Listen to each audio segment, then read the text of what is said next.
Ah, magic.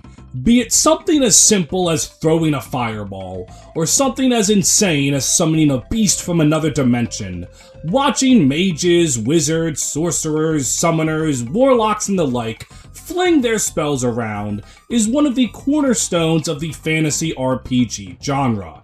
It just doesn't feel like an RPG without a spell in there somewhere.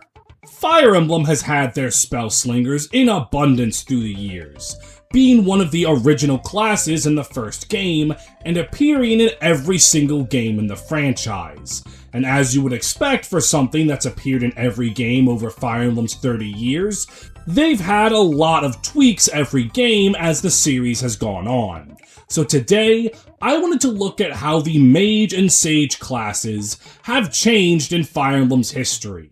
Look at their high points, their low points, and everything in between. So, sit down, dust off your old spellbooks, and prepare to learn a thing or two about mages. But before we get into it, please consider liking and subscribing. I know asking for that before a video even really begins is tacky, so I'm not asking, I'm threatening. If you don't subscribe to my YouTube channel, I'm going to cast a spell on you that makes your pillow warm no matter which side you flip it to. There is no meme. This is just a threat. Before we get into Fire Emblem 1, we need to lay down a few ground rules. Rule number 1, when I'm talking about the mages in the series, I'm talking about their unit quality, not their character. If I say something like Orochi is pretty mediocre, I'm not taking a slight at Orochi fans who enjoy her supports, just the unit quality. The second ground rule is I am only talking about units recruited during the main game. No post-game stuff like the trial maps in FE6. I won't be talking about Guinevere or Selena here, that's not really what this video's about. Third, when I start getting to Fire Emblems that allow reclassing, I'm going to be talking about the class as a general collective, and then going into the units that are of the Mage class, as if you don't reclass them into something else. Because if you clicked on a video about mages, I don't really think you want to hear me spend 2 minutes talking about how Pegasus Knight May is actually sneakily really good. And fourth, there are a million different ways to play Fire Emblem, from hardcore LTCs to casual pace to Ironmans, so because of that, I'm going to try to elaborate how useful these units could be in any context. But because of just how many ways there are to play, I might over or undersell certain units without meaning to. Please understand that I am going over 30 years of stuff, and I might get some things wrong. This is basically my giant protection from the comments flaming me if I say something stupid. You can't make fun of me for saying stupid things, because I've already acknowledged that I might say stupid things. So, checkmate. With that out of the way, we can start with Fire Emblem Shadow Dragon and the Blade of Light on the NES, which, for the first game in the series, has a lot of weird shit that it does with mages that don't really get repeated in later entries.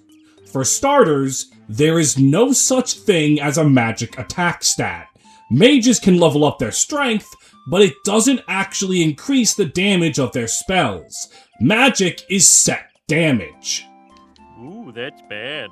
On the flip side, though, magical resistance does not exist for the most part, as no enemies have resistance, and the only way they can block magic is by the very uncommon Mage Stone Manicheets, who admittedly are immune to magic, but are uncommon enough to not really be that big of a threat for mages. That's good. Though on the flip side, magic's accuracy cannot be improved by a unit's stats. No matter how good a mage's skill stat is, magic is always going to have the same hit rate when it's used. So magic can, depending on the spell, be somewhat inconsistent in its accuracy. That's bad. But on the flip side, magic evasion is tied to the luck stat. Your luck is just a percentage subtracted from the magic's hit rate, and enemies in Fire Emblem 1 do not have a luck stat at all. So because of this, your magic is always at high accuracy, while the enemy's magic will always be a little less when attacking your units. That's good. And on an amount of flips that I can't even count anymore side, the player has quite a few ways to give themselves resistance that the enemy doesn't use. The Pure Water item and Ward Staff give a unit 7 magical resistance that goes down by 1 each turn, which, given the strength of some spells, makes a unit outright immune to a handful of them whenever it's used. And on top of that, the Talisman item permanently increases your resistance by 7, which again is a big deal that makes you immune to a fair amount of spells. There's also a glitch you can do that if you use the Talisman after a Ward Staff is used on a unit, they permanently increase their resistance by 7, but the Talisman doesn't go away. So you can just use that to give your entire army resistance, just to further tell enemy mages to go fuck themselves. But all of that intrigue with how spells and resistance work doesn't matter if the spells themselves aren't worth using. And they kind of are. The basic fire spell, the weakest, only has 5 power, though it has 0 weight, meaning that you're probably going to double, and with its 100% accuracy, that means the weakest mage can deal 10 reliable damage, which isn't very high, even with FE1's lower enemy stats. If you want mages to be destroying enemies with powerful spells, that's kind of impossible in this game, as the higher ranks of magic not only are locked to secret shops or personal tomes, but they also suffer from accuracy problems. Swarm, with its 16 might and potential 32 damage, could reliably kill a lot of enemies, but it has 9 weight, which really slows you down, and 70% accuracy, which means you only have about a 50-50 chance to land both hits. In my opinion, the best spell in the game for you to have on hand is Thoron, having a perfect 100% accuracy, only 3 weight, and 13 damage. And while 26 damage on a double is really only high enough to take care of ballisticians in one round, that is such reliable chip damage for 100% accuracy that it's kinda worth it. The only problem is that Thoron can only be bought in one secret shop on one map, so you kinda have to buy enough of them to last you the entire rest of the game on that map, but it's Fire Emblem 1, money isn't real. And if we're talking about the spells that mages are capable of casting, we have to talk about Starlight, the weapon that is essentially required to beat the game. In Fire Emblem 1's plot, its main villain, Medeus, is a big, spooky, scary dragon that can only really be harmed by the falchion. And in order to get the falchion, you have to kill Garneth. But Garneth has his own personal spell that makes him immune to anything but the spell Starlight. So you need to get Starlight, and you need a mage that can use the aforementioned Starlight. So because of this, you do need a trained up mage to hurt Garneth to beat the game. Technically, you can kill Medeus without falchion, but it is incredibly difficult and requires you having a perfectly statted unit to use something like the Devil Axe or Devil Sword, and it becomes an RNG nightmare that it's basically impossible. So a mage is sort of kind of technically required to beat Fire Emblem 1, making the class sound really important and really good. Unfortunately, it does have one teeny tiny problem. Its promotion item doesn't show up until your game is 80% done. The only way to promote a mage, or curate, is by the usage of the Bishop Ring, which doesn't show up until Chapter 19. And Bishop's base stats are really good for the class. While sure, stats by and large don't matter for mages because of all the set damage I was talking about, they do really want speed to reliably double. And Bishops just so happen to have the highest base speed in the entire game. So Bishops are really valuable to have, and your mages just can't become them for most of the game. Mage's low movement can also be a bit of a problem, as they're stuck at 6 move for the entire game. Promoting to Bishop as late as it is doesn't even give them any movement, so they're going to be lagging behind other classes. Though as I've said on the Archer and Armor Knight videos in this series, Fire Emblem 1 has a lot of maps with choke points where you can have a mage play defensive behind a wall in front of them, and they'll do just fine. Also, this last bit isn't the most impactful, I just didn't know where else to put it. In Fire Emblem 1, mages are the only non-flyer class to not be impeded by desert terrain. There's no reason given in-game for this, but fans have agreed it's likely because the mage city, Gaiden, is in the desert, so mages know how to maneuver through it because that's where they're from. Which kind of makes sense. I mean, as long as you don't think about mages like Lind and Boa who have never been to Gaiden, but still, that's about as good an explanation as any. What's particularly funny about this is this little quirk has been kept throughout the entire franchise. With very few exceptions, mages can always move across the desert unimpeded while your other units struggle. The only game in the series that tries to justify it is Fire Emblem 9. Most of the time, it just happens and you gotta accept that.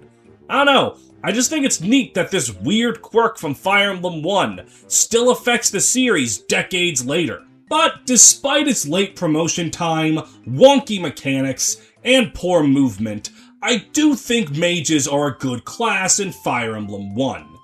And you might be thinking, well, if their stats by and large don't matter, the units can't really be that interesting to talk about individually, right?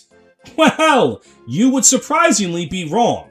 The first mage you get is Merrick, and he's going to be the template for mages in pretty much every single game that comes after this one. Merrick joins your army very early in the game, and his base stats aren't exactly the most impressive. But if you level him up, he'll start getting speed, and will be able to double attack enemies with his magic and deal really good damage. This is just like Asbel, this is just like Azel, just like Lute, just like Soren, pretty much every single early game mage plays to the template of Merrick. But, with the exception of Asbel, all of the other early game chump mages in the franchise don't copy the other trick that Merrick has up his sleeve, a personal tone.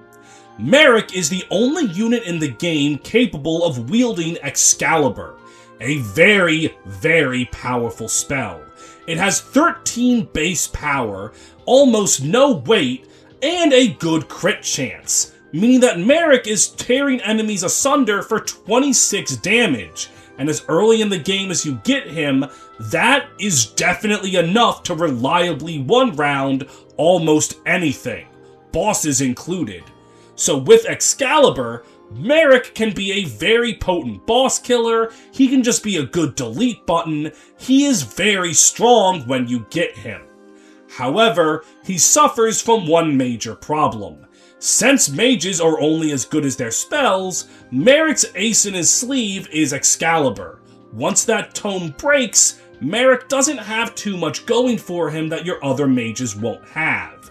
And, because Fire Emblem 1 hates you, the Hammern Staff, the thing that's made for repairing rare weapons, doesn't work on Excalibur. Hell, it doesn't work on any of the personal weapons or high-ranking weapons.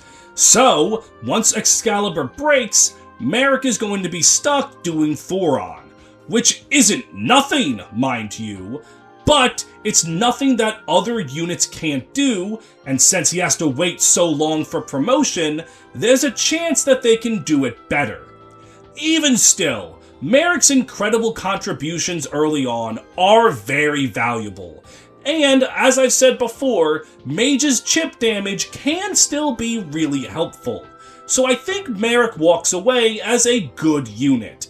He's not one of the best in Fire Emblem 1, but I feel like every player is going to use him for the early game, and whether or not you keep using him afterwards is going to be up to the player.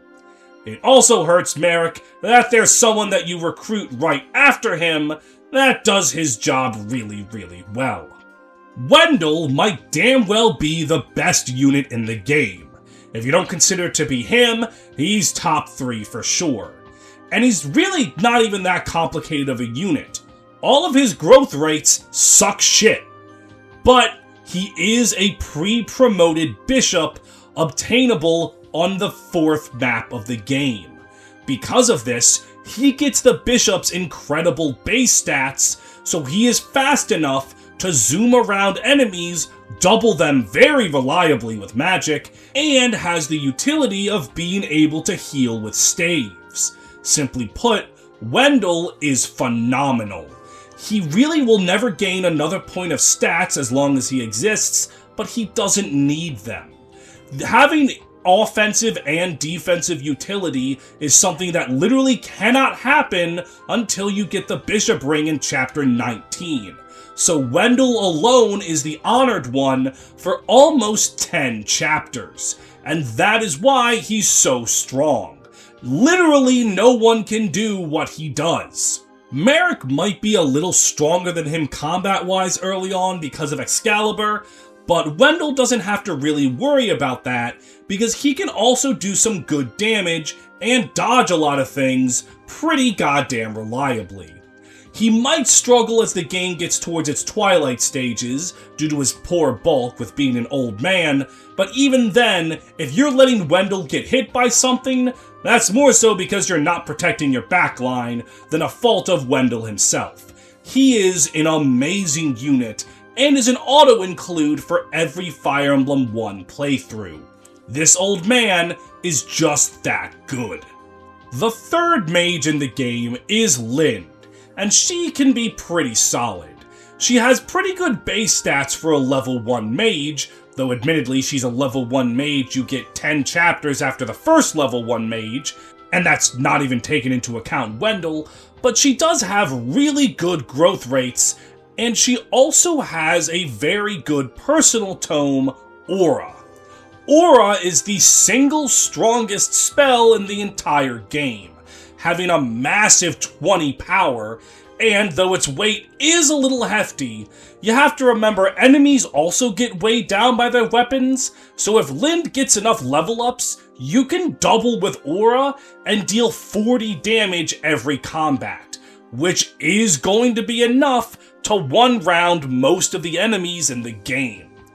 But she does have problems. Aura's a great spell, but much like Excalibur, she can't repair it with Hamurn, so once you use it, it's gone forever, limiting how much cheese she can do with it.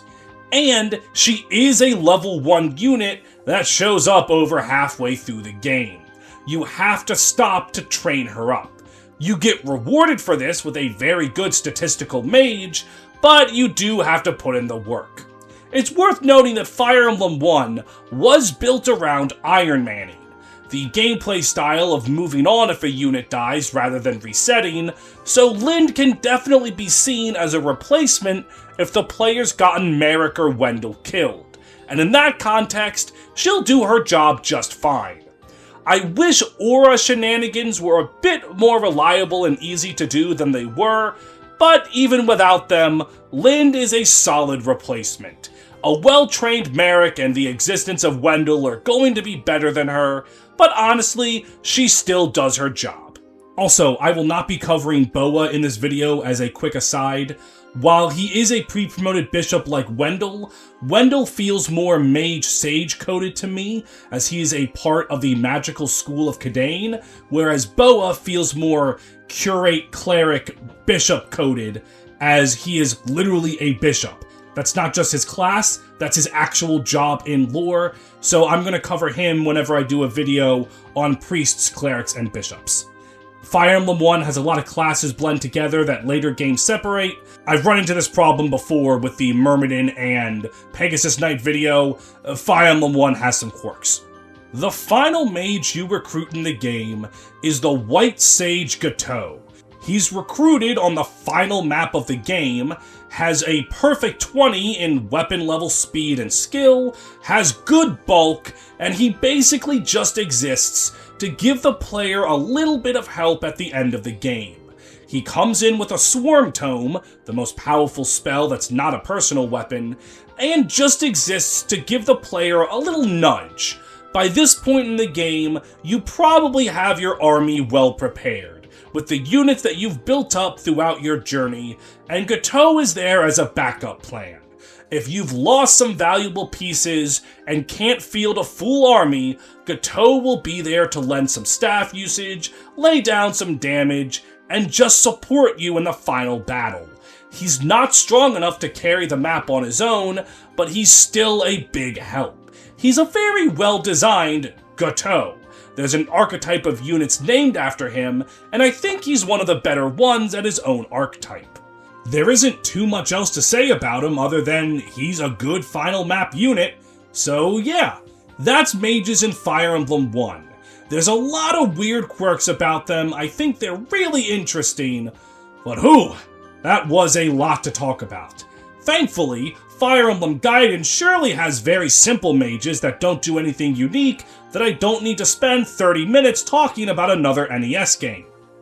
Oh, please don't let there be any jank dog shit.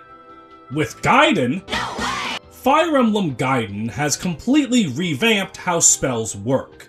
Instead of being an equipable weapon like all the other weapons in the game, spells now are on a list for every mage, and they operate like a traditional JRPG. Your mages will only have 1 or 2 spells they can cast at the start of the game, and as they level up and reach certain levels, they get access to more spells. Magic itself is split up into black magic and white magic, with mages only having access to the damaging black magic spells until promotion, where they'll get 1 healing white magic spell. Another change is that mages no longer deal set damage. Their strength stat matters now, with it being directly added to a spell's damage as if it were any normal weapon. This is slightly offset by the fact that the resistance stat now exists, but enemy resistance is normally low enough that your strength will outweigh it, so it's a net positive for mages who will be doing a bit more damage than they would in Fire Emblem 1. Unfortunately, spells are a bit less accurate now. As in Fire Emblem Gaiden, speed and luck are factored into Magical Avoid, but spells still do not get more accuracy with a unit's skill. Spells still have set accuracy, and with evasion being easier for enemies to do, your mages might struggle to hit things. Though, thankfully, enemies still have 0 luck, so it's not as bad as it could be. Though, to put a point in Magic's favor, magic accuracy is not affected by terrain. If an enemy's on a forest or a mountain tile, their 20, 30, or even as high as 60% evasion boost will not count for magic. So there will be circumstances where magic is your most accurate option. It's just not consistently your most accurate option. The spell selection that mages get is pretty solid. The Excalibur spell is cream of the crop, having pretty good might, almost no weight, and great crit chance. Thunder can be useful because it's an innate 3-range spell, and Angel can do a lot of damage to monsters, which make up a lot of late-game encounters in Fire Emblem Gaiden. It's also worth noting that Gaiden doesn't have an MP stat like in other RPGs. Your MP is your HP. Every spell costs an amount of HP to use, from 1 all the way up to 10 per cast. This can make mages really frail and not something you want to leave on the front lines, which really isn't that different from any other game, but it's especially prevalent in Gaiden because your mages will literally kill themselves if you don't make sure they're protected. But this goes both ways. A lot of difficult enemy bosses are mages, and you can have them just whittle themselves down by attacking them and having them cast spells at you to damage themselves. So I guess it's kind of balanced. What really isn't balanced is how mages promote. In Fire Emblem Gaiden, promotion is everything. Getting your units set to the class bases of their promoted forms is how a lot of units get their stats. growth rates in Gaiden typically suck across the board. Mages only get one promotion, which means they don't have a middle stage, so they wouldn't get the defense boost that Soldier to Knight gets, or the speed boost that Mercenary to Myrmidon gets. That means they're underpowered compared to your other units. They're also stuck at an abysmal 4 movement that entire time, which can mean they'll lag behind the rest of your army very, very easily. Though it is worth noting that Fire Emblem Gaiden does not have any anti-turtle incentive on any of its maps, so you don't really have to worry about playing slower, since there's nothing to stop you from doing that outside of the odd cantor here and there. The real biggest problem for mages is how late their promotions happen. Male mages do not promote until level 12, which might not sound that difficult for people coming from any other Fire Emblem game in existence, but experience is pretty hard to get in Gaiden, so it's going to be a slog to get your male mages up to that level to promote them. They'll be able to get healing magic and then offer some utility at that point, but it can be a little difficult. You'll notice that I keep specifying male. Well, promotions are gender segregated in Gaiden for mages. Male mages become sages at level 12, whereas female mages become priestesses and get access to swords as well as healing magic, which is actually kind of neat in theory. Since there's no magic strength, physical strength separation, a priestess can actually do a lot of physical damage if she's given a sword. So theoretically, you can have a jack of all trades, master of both, and you can choose physical or magical depending on your enemy's defenses. I keep saying in theory, because in practice, you are never going to get a priestess this useful, because female mages don't promote until level 20. Oh my goodness! You get May at the start of Celica's campaign, and there's a solid chance she never reaches level 20 for the entire game. That level is just way too far. The promotion problems, combined with the movement problems, are the biggest problems for mages. They are a pretty weak class in this game. I like the idea of a traditional spell system in a Fire Emblem game. I like the idea of having diverse spells that are useful for different enemy types. It's just not implemented that well at all. Like with any Fire Emblem game, if you want to put in the elbow grease, you can kind of make mages that work, but in Gaiden, the class is arguably at its weakest in the entire franchise. The only thing it gets to help are these secret rings. There's the Mage Ring that not only heals their HP 5 every turn, helping to offset the cost for using spells, but it also increases magic range by 5. Giving them 7 range, or 8 if you're using Thunder, can help with their poor movement somewhat, and kind of just make them magical ballista. The Speed Ring sets their speed to 40 and gives them 5 more move, which, while this does patch up Mage's main problems and makes them really good to use, the problem is it does that to every class. So yeah, Mages are good if given the Speed Ring, but that's not really a plus. Okay, so if we look at the actual units, we'll start with May. She has the benefit of essentially perfect availability, being available from the first map of Celica's campaign and being there all the way to the end. Her base stats are actually quite respectable, especially when you compare them to who starts with the first fight on Alm's side. May actually holds her own very well.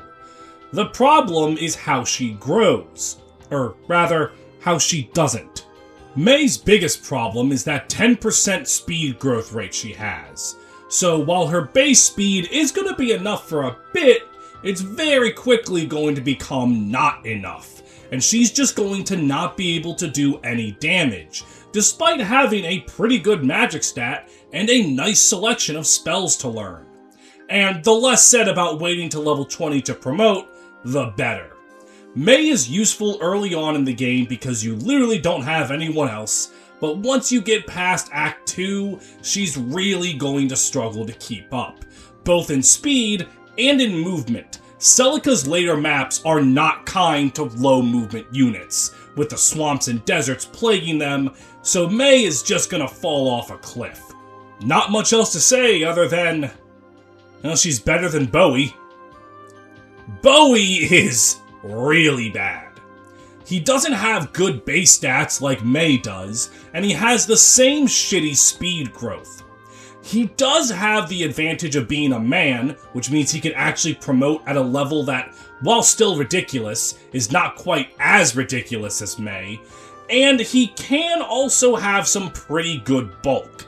His defense and HP growth are pretty high for Gaiden standards, but his ability to frontline tank kinda goes out the window when you remember that he's a mage and he has to use his HP to do damage. So while the enemies might theoretically struggle to kill him in this magical fantasy land where Bowie levels his bulk really well, he's going to be doing plenty of damage to himself. Maybe if you can get him to promotion early enough and have him just become a heal bot, he can be usable, but that's about as much as he's going to get. May and Bowie are really, really bad in Fire Emblem Gaiden. Echoes gives them a beautiful glow-up, but we'll get to that when we get to that. In terms of raw statistics, Sonya is the best mage in the game, having phenomenal base stats, a great spell list, including Angel to help deal with the terrors on Celica's route, and having very good growth rates for Gaiden standards. Simply put, Sonya should be an amazing unit, but unfortunately, she is fucked by the problems that mages have, which are especially pronounced on Celica's route. Her 4 movement is abysmal, and she will not be getting anywhere in Celica's swamp maps, meaning that she can't actually put those good spells and stats to work. On top of that, to get her, you have to kill Dean. And while Dean's growth rates and stats are hot garbage, he is in the Dreadfire class line, which means promotion gains will just make up for any of his deficiencies. In fact, Sonya and Dean next to each other are a really funny showing of how this game works. Sonya is a great stat ball, fucked over by her class, and that makes her not very good. Dean has the worst stats in the entire game, but he gets bailed out by the game's mechanics. If you really want Sonya to work, you can take her, give her a mage ring, and if you wait for her, she'll do good work. It's just you gotta do a lot to make her work, and that level 20 promotion is really bad. Noma is the final mage that Celica gets, and he can cast heal, I guess? I deadass have nothing to say about this guy. He is the most nothing unit ever made. I'm just gonna move on to Luthier. Luthier is probably the closest to being a good unit a mage is in this game. While his stats aren't incredible, they're good enough for when you get him, and Alm's route is much less hostile to mages than Celica's is. So if you use him, you can actually kind of maybe get him around. This is especially helped by the speed ring being on Alm's route, meaning that you can give Luthier 9 movement and 40 speed, and with that, he will be using Excalibur to render his foes to dust. It's not exactly incredible, but he requires the least amount of work to become useful, and if you make him useful, he's okay. As I said at the beginning of this section, the speed ring is really just good on anyone, so Luthier being good with it doesn't exactly make him unique, but it does make him functional. So yeah, he's got that going for him. Delphia is the final mage of the game, and she does a lot of damage. And then does a lot of damage. Yeah, she has a really good magic stat, dies if anything looks at her funny. Theoretically, she can also do the same speed ring stuff that Luthier can, but with abysmal bulk and her poor base level and inability to promote until level goddamn 20, she's not the greatest. Not a great join time, can at least do damage at base. She's not very good. Fire Emblem Gaiden has a lot of unique mechanics, but the classes and units are just too bad to really make use of them. Thankfully, Echoes gives every single mage in the game a facelift, but that's not for over 10 games from now. For now, we just have sadness and potential. Fire Emblem Mystery of the Emblem decides to kinda standardize how magic works, removing some of the jank from Fire Emblem 1 and 2 and making it more in line with other weapons. The spell list system from Gaiden is now gone, and they return to just being equipable weapons. And a mage's strength stat will increase the strength of the magical attack, like in Gaiden, making them functionally the same as all types of weapons. And unlike Fire Emblem 1, now Arcanea has functioning resistance stats, with mages and bishops in particular having pretty good magical defense, and as for physical classes, the general rule of thumb is that unpromoted physical classes still have 0 resistance, but promoted physical classes have 3. In an effort to balance the low resistances across the board, mages in general have very bad strength. There is not a single mage the player gets that has a base strength of more than 5, and there's only one mage in either book that has a magic growth rate higher than 20%. But that doesn't mean that mages can't still deal a lot of damage. Magic in this game has elemental attributes, being effective against certain types of dragons. The fire spells being good against ice dragons, the ice spells being good against fire dragons, and the wind spells being good against flying units, dealing triple damage and thus killing them very easily. And on top of that, the Star Sphere shards in Book 2 can easily influence a unit's strength growth rate, so your mages can still be trained to deal a lot of damage. Bishops also benefit from the fact that Fire Emblem 3 has forced dismounting, meaning for any indoors map, your mounted units have to get off their mount, and they aren't allowed to have their really good move. So a infantry class like Bishop or Mage, that normally would be held back by its movement, isn't impacted as much in this game as it would be otherwise. Before I get into going over each individual mage in Book 2, I want to say that Book 1, for whatever reason, removes Gateau as a playable character. This is really funny because all of Gateau's story relevance is still intact. It's just now, he doesn't feel like helping Marth at the end of the game. Lazy bastard. Yeah, but they got him. What does that mean? I liked him too. Wait, what do you mean they got him? The first mage you get in Fire Emblem 3 is Lind, and she is better than she was in Fire Emblem 1, if only because now she's the first one you get instead of the second. Yeah, there's really not much different in Lind's stats from the first game, it's just you get her at the end of Chapter 2, which means you have her for basically the whole game. Early on, she is very, very important in helping the player deal with the Dragon Riders. Lind and your gaggle of archers are the best way of dealing with the powerful early game Dragon Knights, so she has a very defined early game purpose. Beyond the early game, her growth rates are very respectable. Though her base strength of 2 is pathetic and her 20% growth rate isn't good either, all mages, like I said, have poor magic stats, and she can increase her magic growth rate by 30% with the help of the Star Sphere shard you get at the end of Chapter 5. So it's not too difficult to rig her growth rates for her to still be really, really good. Also, the Hamern staff can now repair her powerful aura spell, which you get way earlier in this game at Chapter 5. So Lind can start dropping aura bombs way earlier and with way more abandon, which can make up for her crappy base magic. She's also a very good candidate for using the Again staff, a staff that automatically refreshes every unit, but requires a perfect 20 weapon level.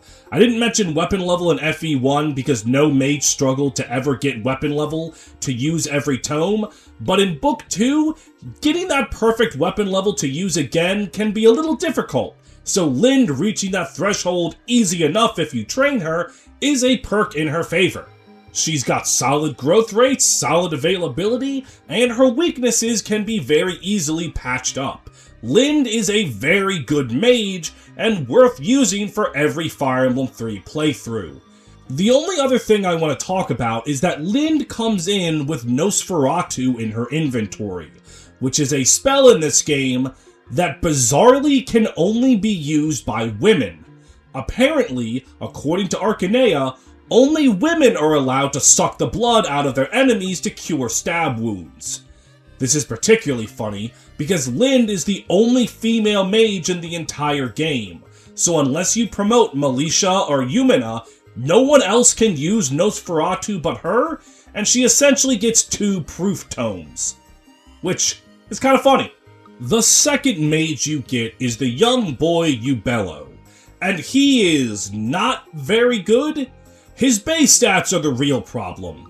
He is struggling to do anything at the start, and though his growth rates are very good, he's sandwiched in between Lind, who you got before him and can grow just as well, and Wendell after him, who doesn't need any investment. So Ubello just kinda sticks out as a training project that's not really worth training. That isn't to say that he's bad if you train him. He does have the only functional magic growth in all of Arcanea, and he can be a bishop, which is one of the best classes in the game. He's worth training if you want to. The problem is there are so many good mages and bishops in this game that Ubello struggles to stand out among them. He's a functional unit, which is more than a lot of bad units can say, and the worst mage is still functional. It's just, you have to want to put in work for Ubello to get anything out of him. And it doesn't help his case that his sister Yumina shows how you make it worth it, because Yumina has a frankly busted personal staff, and Ubello does not get a cool personal tome. So he's just kind of standing around, doing nothing that Lind can't do. I wish I had something more interesting to say, but I don't. You can use him if Lind and Wendell die somehow, but honestly, if Lind and Wendell die somehow, just wait for American Arlen. Wendell's back, and oh, how the mighty have fallen. He was the best unit in the entirety of Fire Emblem 1, and now, in Fire Emblem 3, he's only top 5. Oh no, the horrors. Yeah, Wendell's still really fucking strong. Bishops are an even better class in Fire Emblem 3 than they were in Fire Emblem 1, his base stats are high and will carry him for the entire game, and his shitty growth rates aren't even a problem, because being promoted doesn't affect how much experience you get in Fire Emblem 3, and Wendell can use the Star Sphere shards to supplement his weaker growth rates. So good bases, good growth rates with some rigging, he is really, really good. He requires no investment to get going, and only requires a little bit of elbow grease to stay relevant for the entire game. Just a solid pre-promote with nothing else to really say about him.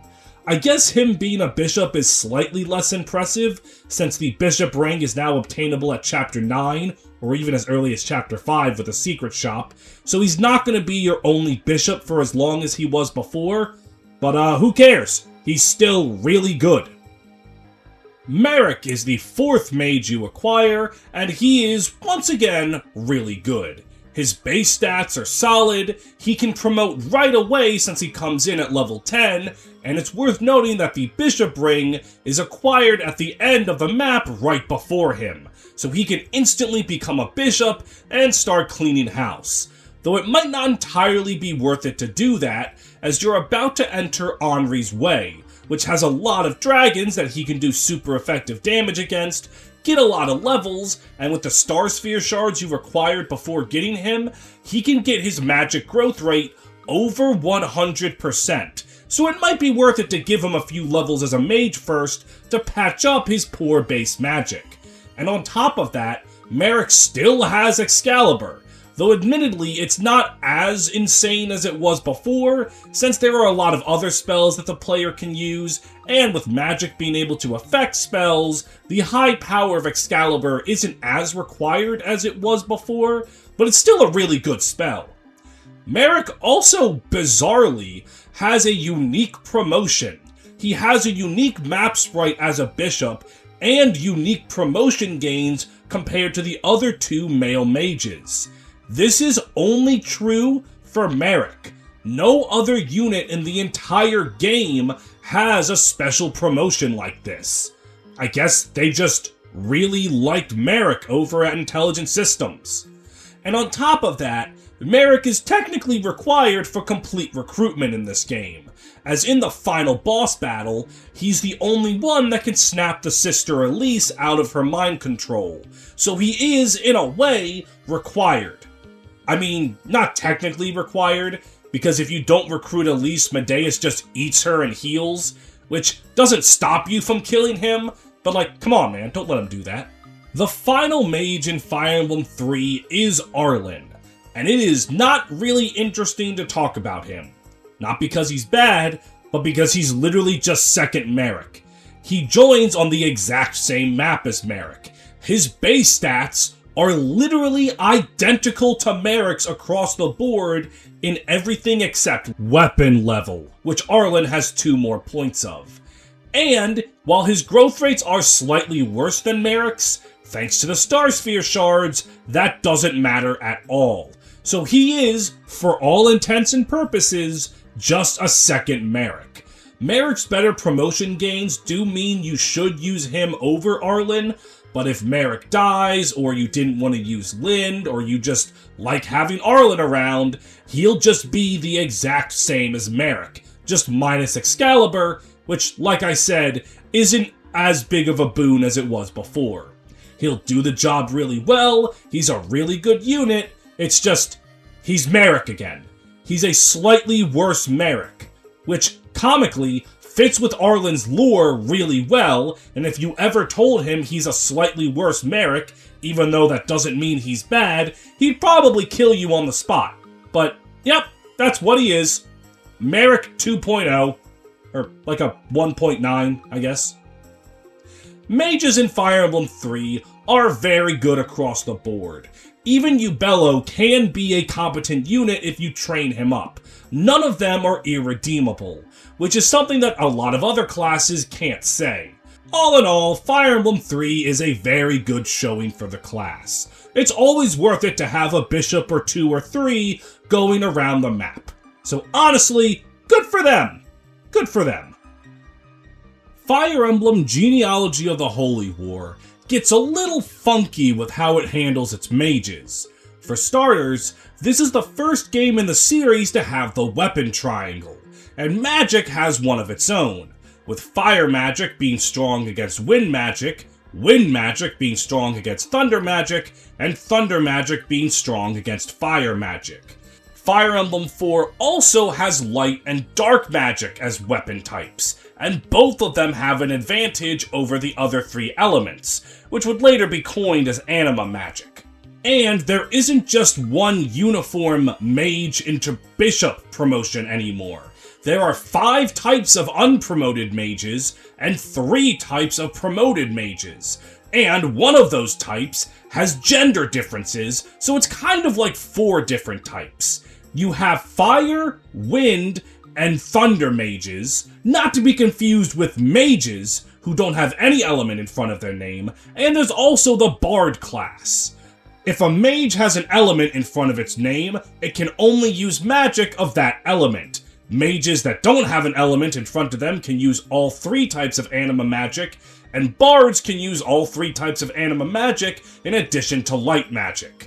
It sounds like it's a lot, but functionally, a mage is a mage. The specific type of magic they can use doesn't matter too much when they're an enemy, and of the mages that the player can get, most of them are of the variety that can use any of the anima spells, so it's not really as complicated as it sounds. And for promotion, there are 3 different types of mages that a mage can promote into. There's the Sage class, a class that has access to all 3 branches of anima magic, light magic, and staves. They also have the strongest promotion gains and the highest stat caps, making them the strongest at their peak potential. The second one is the Mage Knight, statistically inferior to the Sage in every single way, and also does not have staff utility, instead having swords, which is pretty bad for mages, because Fire Emblem 4 is the first game to separate magic and strength from magical and physical attacks. So even though your mage can use swords, their strength is usually going to be dog shit, so they can't do that much damage with them anyway. They also have significantly worse stat caps than sages, so even if one leveled better than a sage, eventually the sage would just overtake them. In exchange for being inferior in virtually every way, Mage Knights are superior in the one way that probably matters. They have a horse, and with it, they have greater movement and the ability to spend their remaining movement after they take an action. Maps in Fire Emblem 4 are huge, so Mage Knights having this one advantage means that they're actually better than sages, even though they're worse everywhere else. And the third type of promoted mage is the War Mage, the worst of 2 worlds. They have slightly better promotion gains and stat caps than Mage Knights, but are inferior to sages. They have swords like Mage Knights, but don't have an actual mount like them.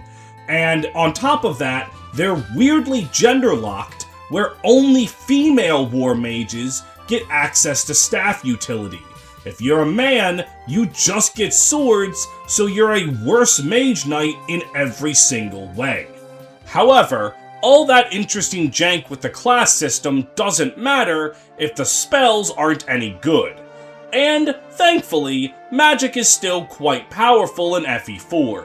While enemies do have some more resistance than the games prior, they still don't have that much, so magic is a way to do a lot of damage. And the way that they work is pretty uniform across all the elements. Fire, thunder, and wind all have 3 tomes for the player to use. The C-rank tome, B-rank tome, and A-rank tome, and their stats are mostly uniform across all 3 elements.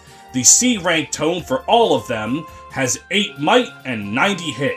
The B rank has 14 and 80 hit, and the A rank has 20 might and 70 hit. So if there's no difference between the damage and accuracy of the elements, why would you ever want to use one or the other? Well, because there's one thing where they differ. Weight. In Fire Emblem 4, there is no way to mitigate weapon weight. It is just outright subtracted from your attack speed, and that's it. Which is a big problem, because for some goddamn reason, fire magic has a weight of 12 across all of its tomes, while thunder magic has a weight of 7 across all of its tomes, and wind magic has a paltry 2 weight across all of its tomes. So wind magic is just always more threatening because you automatically have 10 more attack speed than a fire mage of an equal power. I don't know why they decided to jack off wind magic specifically like this, but in practice, this isn't the worst thing in the world, because enemies are also weighed down by their weapons, and lances and axes are 2 of the most common you face, which carry around a pretty hefty speed penalty, so your fire and thunder mages are often going to be fine, but it's just a weird quirk. With all that out of the way, we can cover the first mage of the first generation, Azel. Azel starts off in a bit of a problematic state. He's an infantry unit, which is not very good for Genealogy the Holy War's large maps, and his offensive prowess, while good, isn't so great to make up for that. He does have some advantages the longer the game goes on, though. Once he can afford the much lighter thunder magic compared to his fire magic at base, he will reliably be able to double most enemies due to his good speed growth. His magic is also very competent, and there's no one else who really wants the Chapter 1 Mage Ring, so with those, he can start doing really respectable damage. And Azel lucks out by his promotion being into Mage Knight, which gives him the mobility to stay with the frontliners and continue to do really good magical damage. Though it has to be stated, it can be a bit of a slog to get him there. He really wishes he had a better tone selection, as being a fire specialist is the worst thing he could be, and there's no L Thunder for him to get, and while there is technically L Wind, you'd be a fool to take that off of Lewin. So he kinda just struggles until promotion. But once he gets there, he'll do just fine. And it's hard for a unit literally recruited on the second turn of the first map to really be truly atrocious. Perfect availability's gotta count for something. Okay, I said that it has to count for something, not that it's a miracle worker. The game's second mage, Lewin, is either going to be your most powerful god killer, or a dude that doesn't do a whole lot. And I'm not just talking about giving him favoritism, though that does play a part in it. Lewin is a bard, and promotes into a sage. Because of this, he never gets the mount that Azel does, but makes up for it with raw stats, having a ton of speed, good magic, and sage promotion gains to make him deal a fuck ton of damage. What he's missing is pursuit.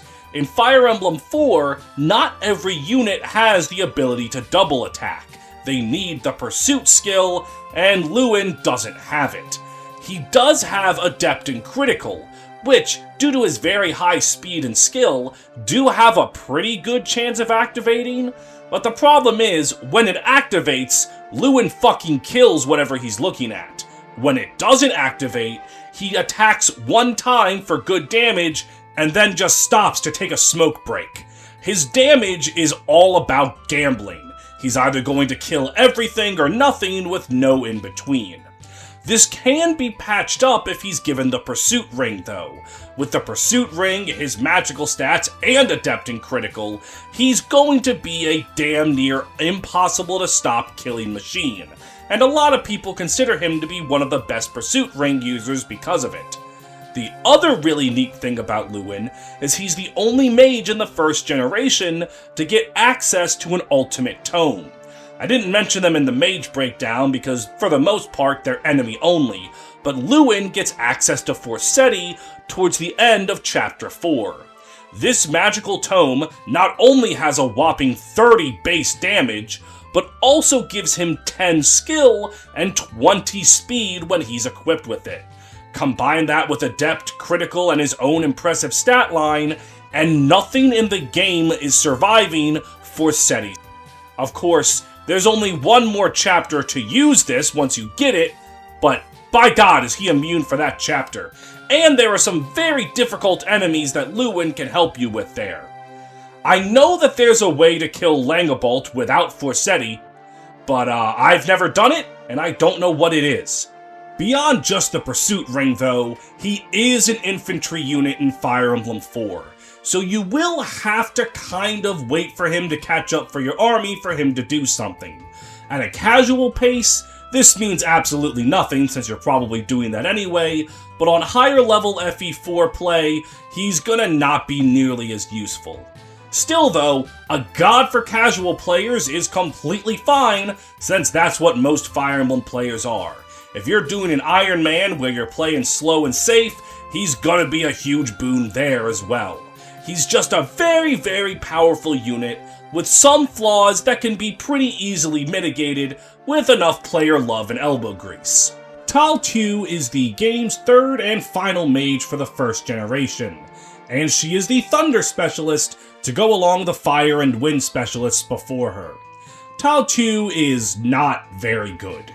She comes in wildly underleveled, she promotes into War Mage, which is the worst of the three promotions, and she doesn't even have Pursuit for consistent damage. She takes a lot of work to promote. It's not even really worth it to get there. Simply put, she is garbage. But she manages to have the most important thing a bad unit can have, and that's the ability to be funny. What Tail 2 lacks in actual consistent abilities, she makes up for with Wrath. In Fire Emblem 4, Wrath gives you an automatic critical hit when you're at half health or below. So, when our dear mage here has half health or below, at her base join time, mind you, she deals 60 damage with her Thoron Tome. That is enough to wipe almost any enemy in the game off the face of the earth. The only problem is keeping her at half health and having her not die requires a lot of planning and movement. It also kind of erases your ability to use Fortify, since Fortify can't choose to not target her. And it's just a lot more trouble than it's worth, but it is incredibly funny to see her crit anything and everything. She also has a funny interaction with the arena. In Fire Emblem 4, the way that the arena works is every unit gets a set amount of battles, you fight them for money, but if you lose, you don't actually die, you just get set to 1 HP. Which then would put her in Wrath range, and allow her to just go right back into the arena and Thoron bomb her enemy to win.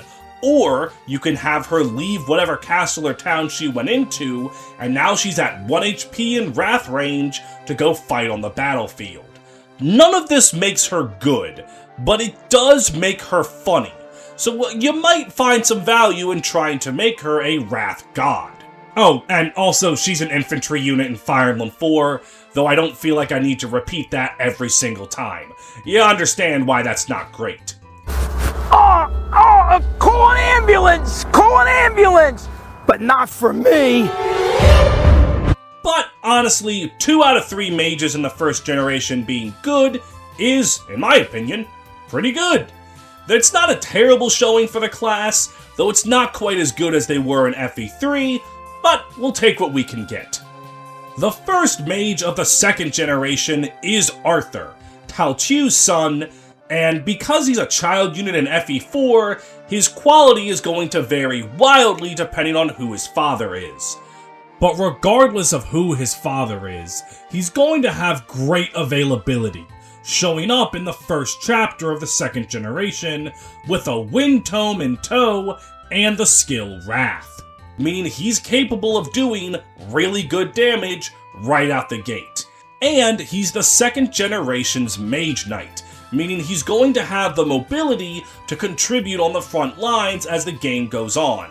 And his early game infantry status doesn't matter as much because Seliph, the Lord, is also not on a mount yet, so he can keep up with Seliph just fine. And by the time Seliph promotes, Arthur promotes, so everything is all hunky-dory. His prolonged helpfulness is going to depend on his father. Azel is one of the safest options here, as he gives Arthur the ability Pursuit and a lot of magic tomes and magic stats. With this, he'll be able to do a lot of damage throughout the entire game and be one of your consistently best units. Lewin is also really good because he passes down Forseti, and I've already explained how that's ridiculous. So just imagine how ridiculous it is on essentially Chapter 1.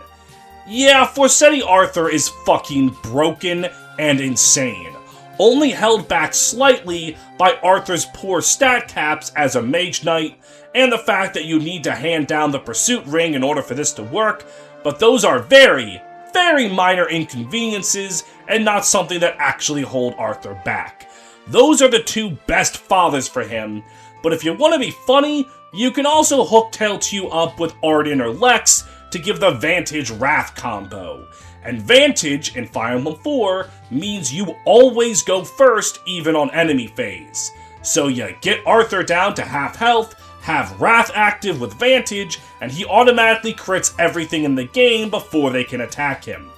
His actual magic stat will be very low if you do this, so he kinda needs the crits to do damage, but hey, it's funny.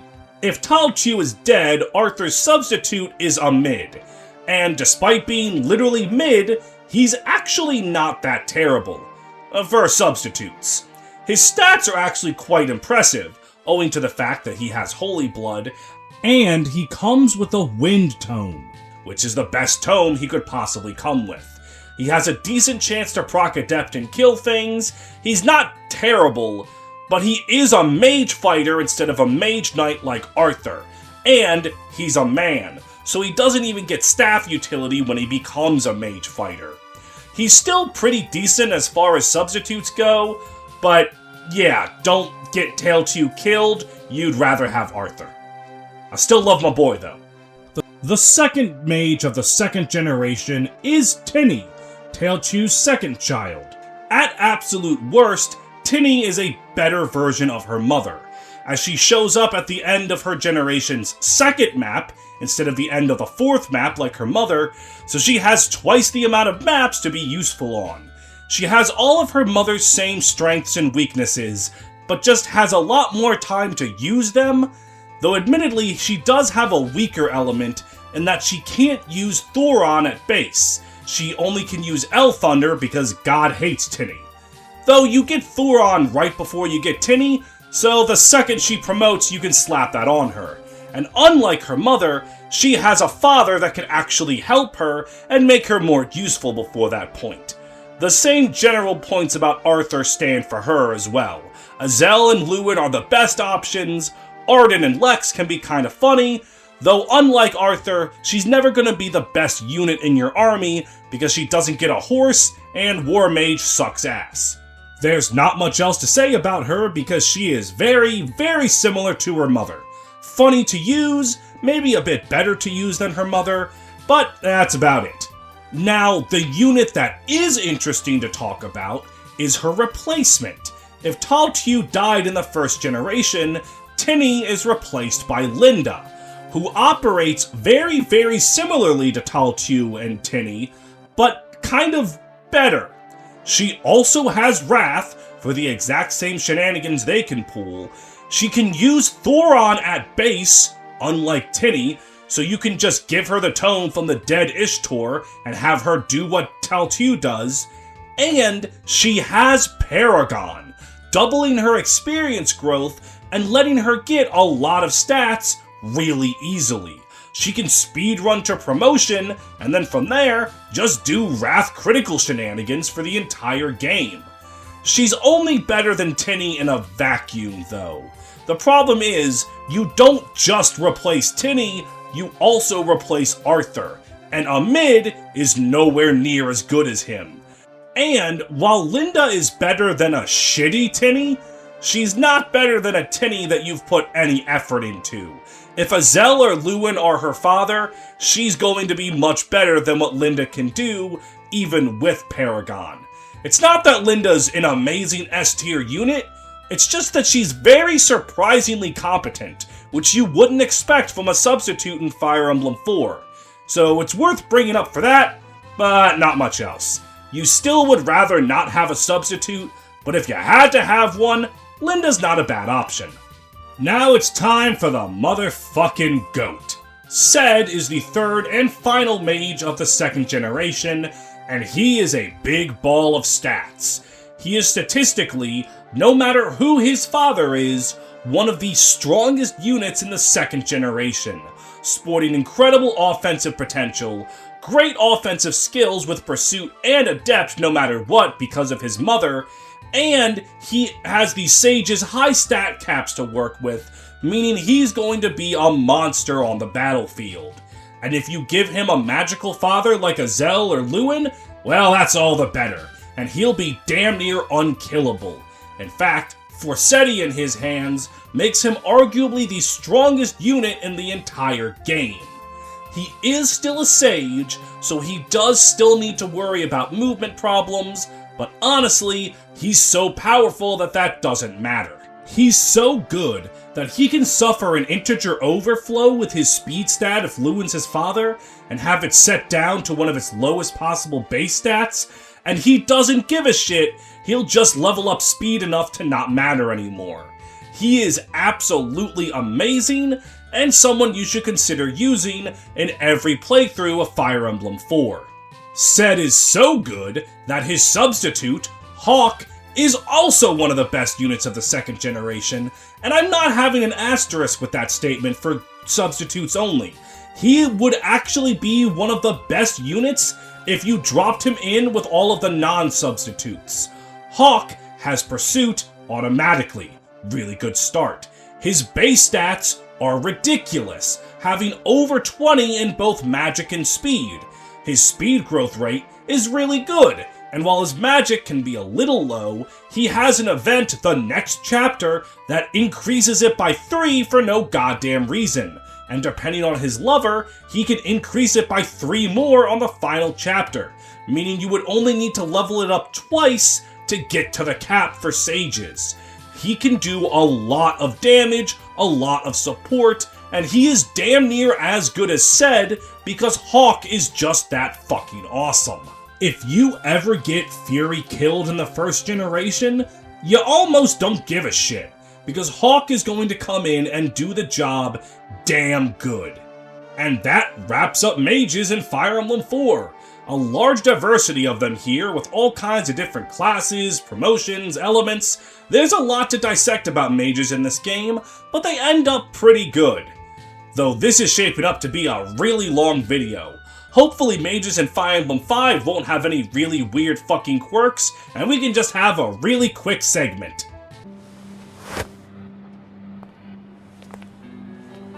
Big day for all the jank lovers, because mages are still kinda weird in how they work in Fire Emblem Thracia 776. Though not necessarily for the class themselves, more so with how magic tomes work in this game.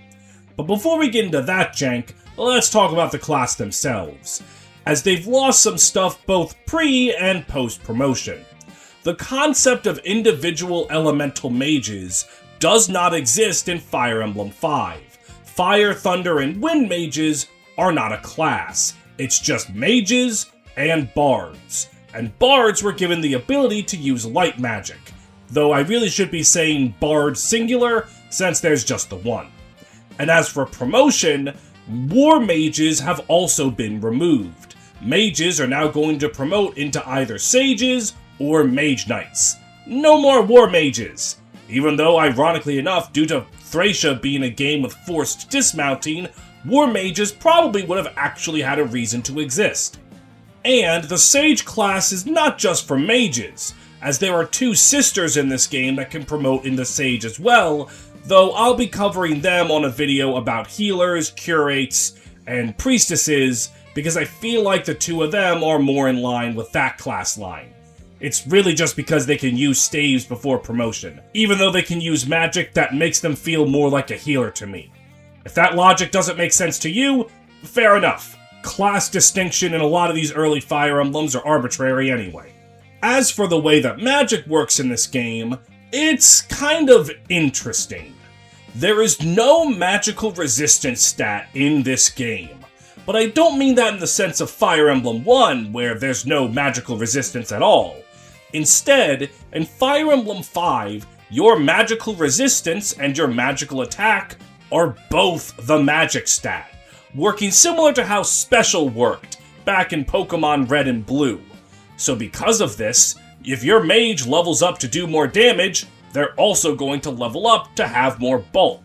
And it also means that non-magic classes want to level up some magic just for defensive reasons.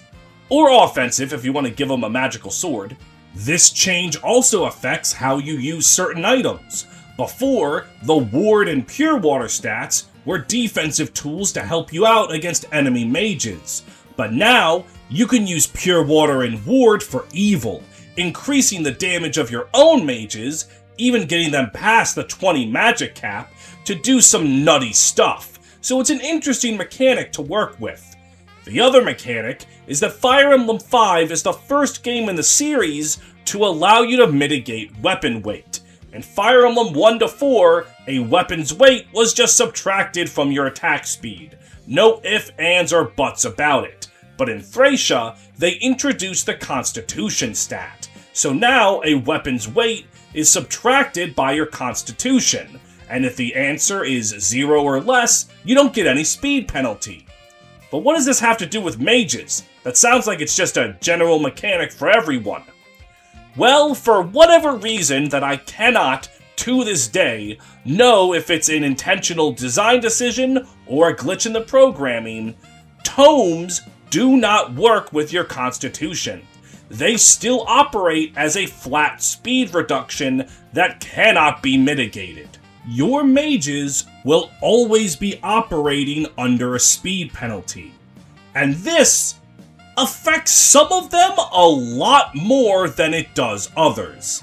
But as a general rule, because of how good magic is and how low magic is on enemies, a lot of your mages can do really good damage with just basic tomes. They don't really need any higher level ones, which is a good thing, because higher level tomes are really hard to come by in this game. The best spell line is once again Wind Magic, as the basic Wind Tome has really good hit, almost non-existent weight, and of course is incredibly rare and hard to find.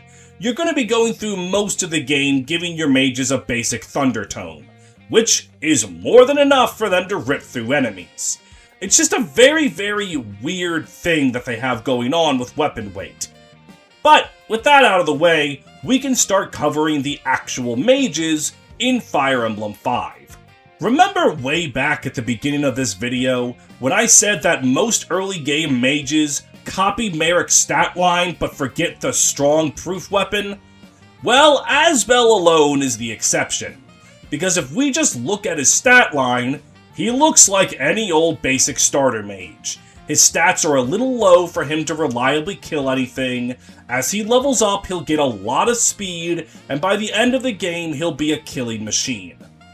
What makes Asbel go from any old mage to the literal best unit in the entire game is his personal tome that he comes with, the Graph Caliber. The Graph Caliber is his personal Wind Tome.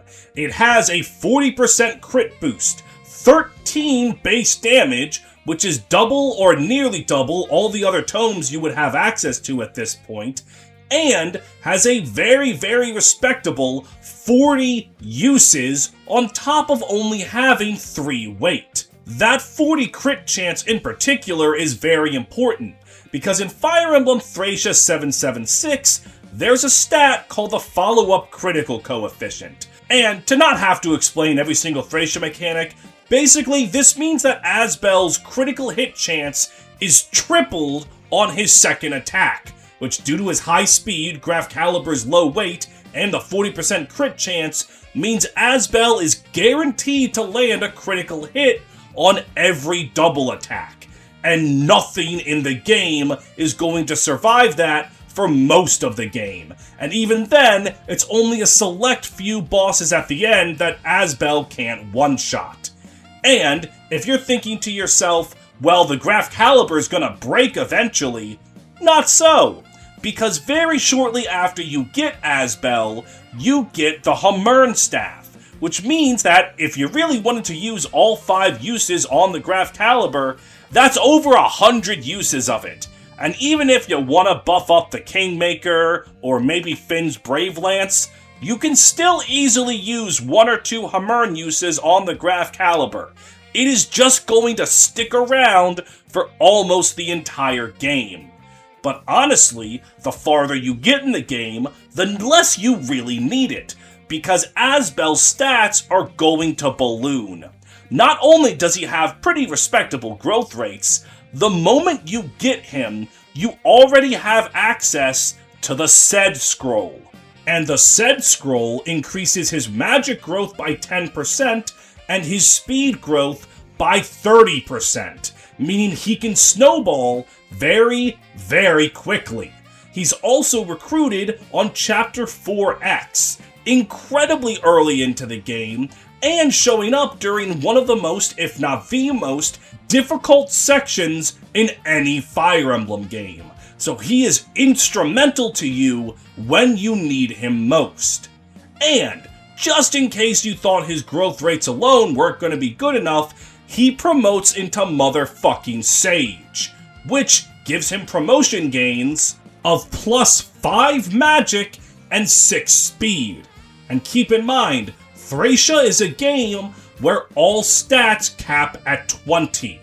He is going to be at the peak of his power very, very early, and he is going to be a killing machine for the entire game.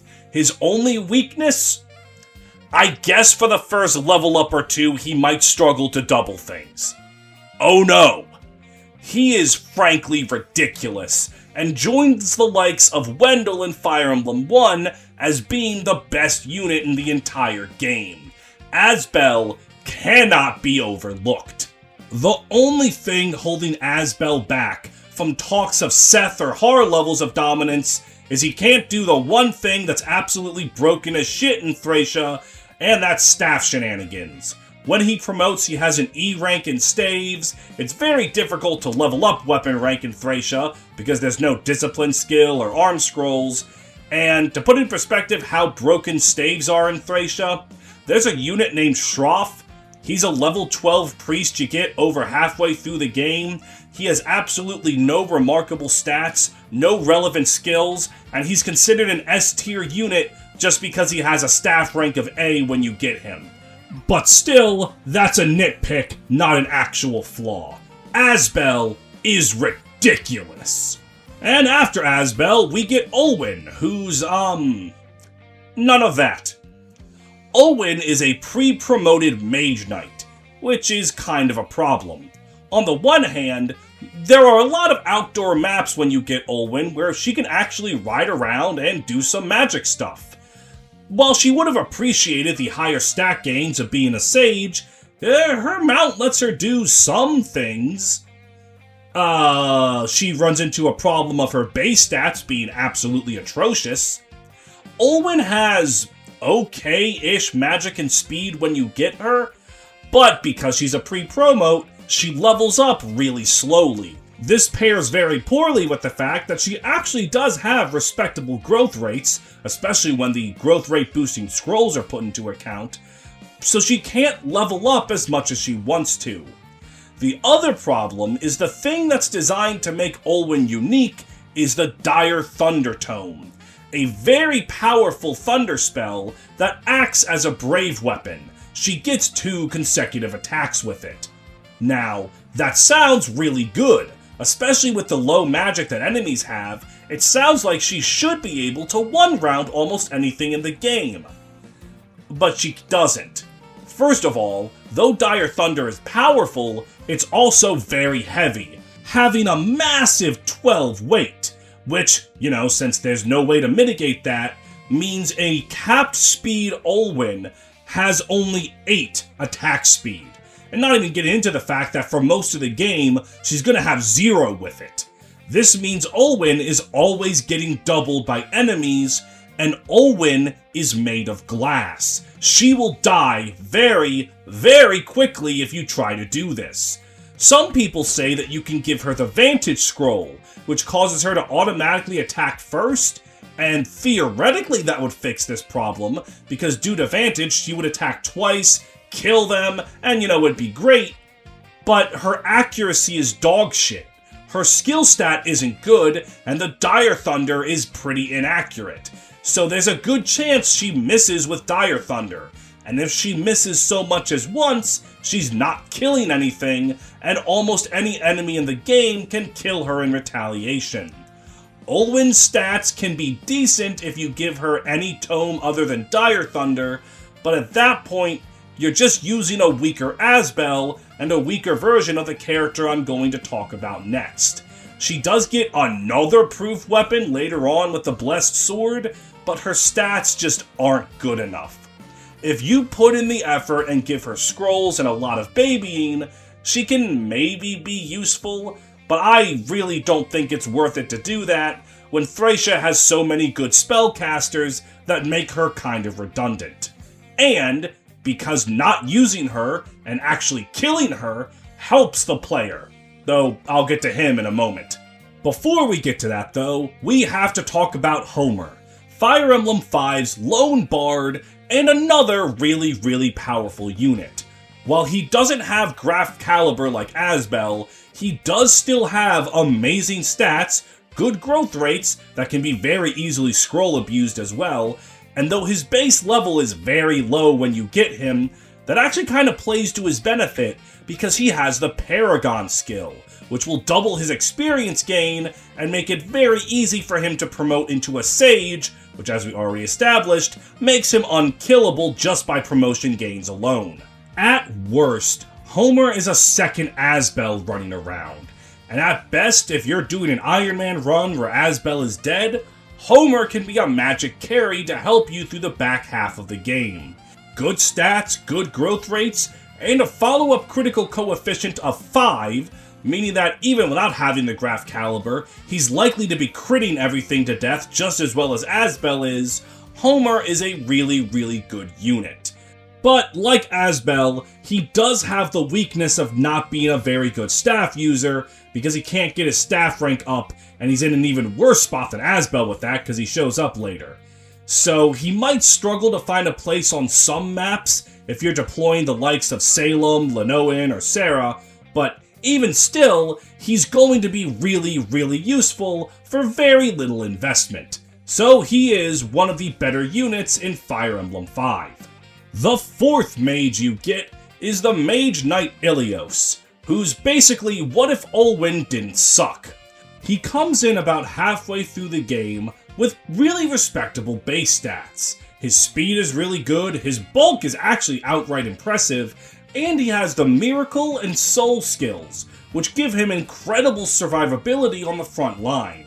He also comes in with Perfect Thunder and Sword weapon ranks, and there are a lot of very useful swords that he can wield that make him a very, very competent offensive unit. And Ilios might be one of the few units in Fire Emblem who actually works as a mixed attacker. Normally, units that can use magic and physical weapons will almost always favor using one over the other, but Ilios has respectable stats in both, and can be a great addition to your army, even with his follow-up critical coefficient of 0, making it so that he literally can't crit when he doubles. His only weakness is a really, really weird one. In order to recruit Ilios, Olwyn has to be dead. I don't know why, the game doesn't tell you this. Ilios and Olwyn do not interact whatsoever, but if Olwyn is alive, Ilios will not join you, even if you have Karen to recruit him. So you have to kill Olwyn first, and personally, I think that's worth it, because I think Ilios is much better than Olwyn. I think he's a really underrated unit who does a lot really well for your army.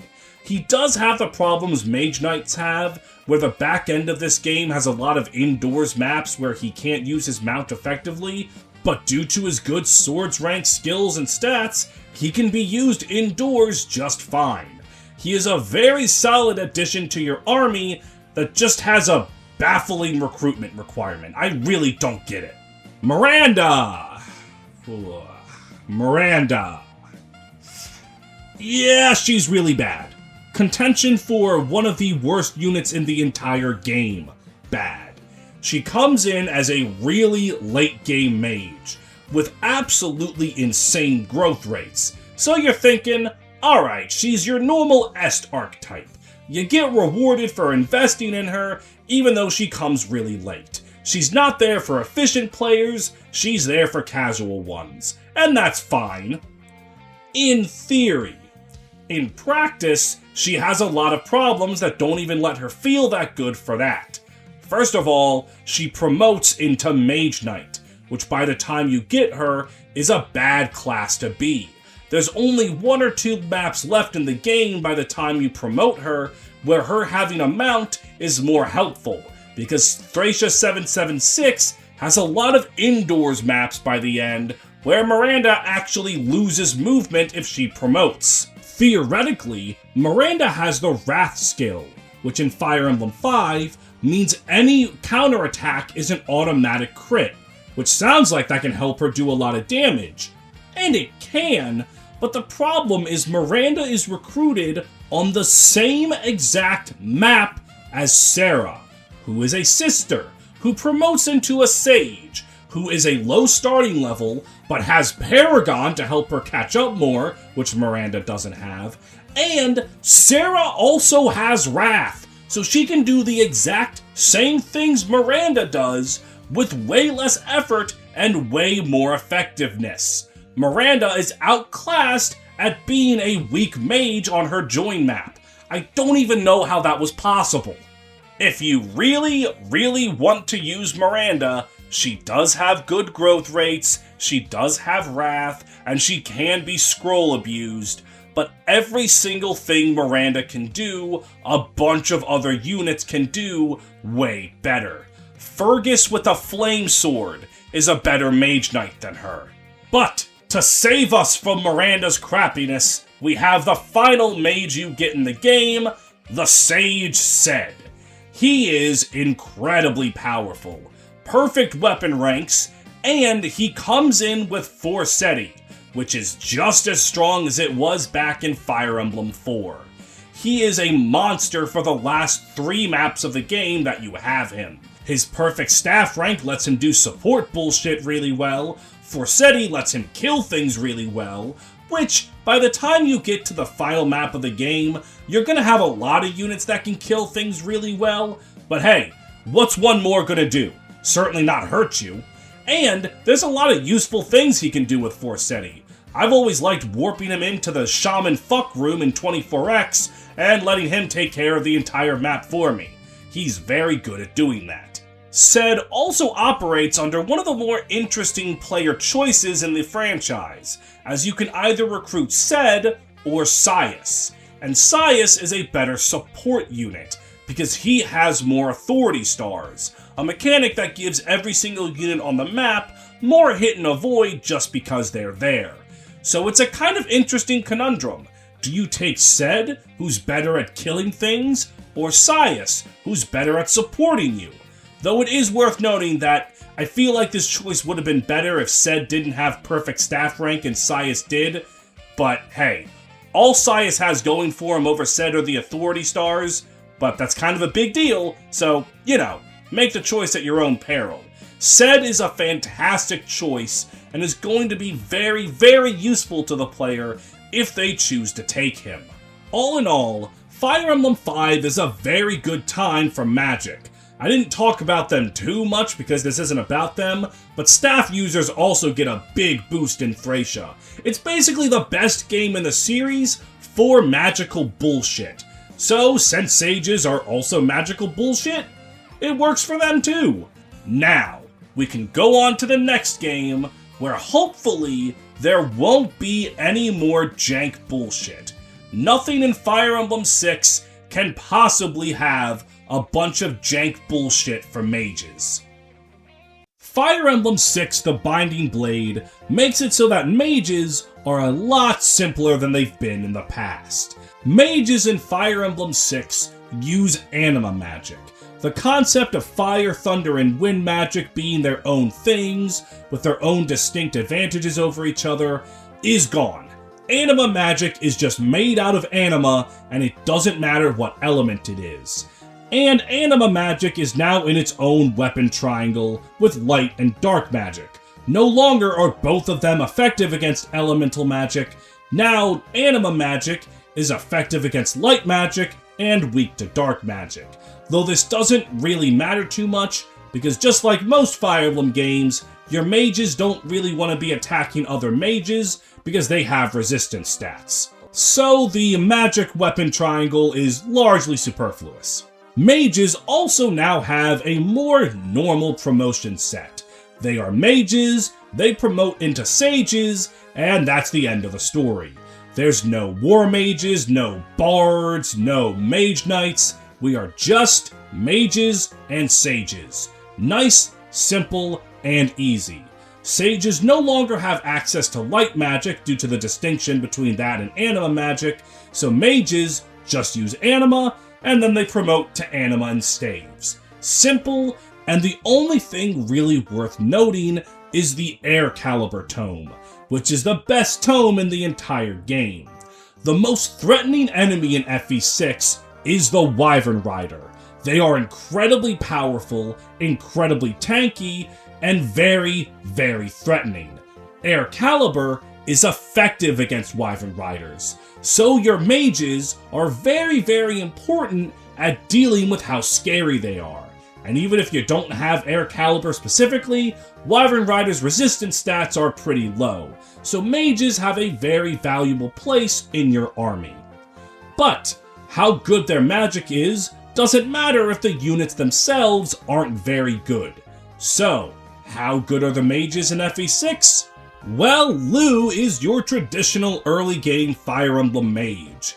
Really frail to start, base stats might not be the greatest, but with a really good speed growth rate and enemies having little to no concept of magical resistance, Lou can quickly become a very competent offensive unit. Lou's best trait is his speed. With a whopping 50% growth rate in it, Lou is very easily going to reach a point to where he can double any enemy in the game. And combine that with the fact that enemies in FE6 really don't have much magical resistance, he's going to do a very good job. But that being said, Lou does have some weaknesses, namely that he promotes with the Guiding Ring. The Guiding Ring is like the Bishop's Ring in Fire Emblem 1, and it has similar problems in its availability. Your first one shows up decently early, but because you also promote your healers with it, most players opt to give it to their healer, be it Clarine, Saul, or Ellen. So Lou would have to wait for the second Guiding Ring, which doesn't show up for over half the game. So Lou's gonna be running around as a mage when he really wants to be promoted. But it's worth noting that his promotion gain gives him a good amount of magic, so once he becomes a sage, he's gonna be fine for the rest of the game. And because Lou is a unit with weak bases and good growth rates, there's always the chance that he gets fucked over and doesn't level very well. It's not the most common in the world because Lou's growth rates are quite respectable, but you always want to be able to rely on good base stats more than growth rates. Lou might not be one of the best units in the game or anything, but he's very respectable. He comes in very early, and with some elbow grease and maybe a little luck on his growths, he'll be in every map to the very end. Just a good, if not insane, unit. Lilina is the game's second mage, and she kind of has the reverse problem of Lou. Whereas Lou has really good speed but might struggle to get magic, Lilina has fucking ridiculous magic but will likely struggle to get speed. And unfortunately for her, you'd really rather have Lou's problem than hers. Because her speed is very suspect, she won't be doubling anything. So even though Lou has worse magic, he's likely to be outpacing her in the damage department. She also shows up many maps after Lou, where he's had plenty of chances to get levels and become better, whereas Lilina shows up at level 1. But while Lilina isn't as good as Lou, she's not god-awful. If you want to put in the elbow grease to train Lilina, which you do need to use some elbow grease, especially on hard mode, she can be pretty good. Her speed will always be a problem, but she does get some benefit from being a woman, as female mages get more speed on promotion than male mages. I actually think this was intentional, knowing Lou and Lilina. Lou struggles to get magic, so male mages get more of it on promotion, whereas Lilina struggles to get speed, so female mages get more speed on promotion. And that does help balance the playing field a little bit, but Lilina really does not like having a poor speed stat. She's also made of tissue paper. She dies if a stray arrow hits her, and because her speed isn't good, her ability to dodge also is very suspect. But it can't be understated how much magic this little girl has. She can absolutely deal a lot of damage, and if she gets blessed with her speed, she's actually going to be better than Lou. It's just, you need a bit of luck and a lot of effort to get Lilina to where you want her to be. But if you do it, you are going to have a powerhouse. Just, I personally prefer Lou for his speed. Though I feel like Lilina gets a bad rap of being called dog shit, and I really can't say that when she joins on the same map as Wendy. The third and final mage in the game is Hugh, and he is really interesting to talk about. His base stats are okay. If you use him as your main mage, he's gonna come up short compared to Lou and Lilina, but if they're dead and you're playing in an Iron Man, Hugh can get the job done just fine. He's not amazing, but he's not terrible. What makes him interesting is his recruitment. Hugh has a unique mechanic where you have to buy him. He's a mercenary, and he charges 10,000 gold for his recruitment. But if you refuse him, he'll lower all of his base stats by 1, but then offer himself for a cheaper rate. You can do this 3 times. That's a very funny interaction, and is actually wholly unique to Hugh. No other unit in the series works like this, and I think that's really neat. Unfortunately, Hugh suffers from a rare disease known as being programmed correctly. In Fire Emblem 6, there were units that are blessed by hard mode bonuses.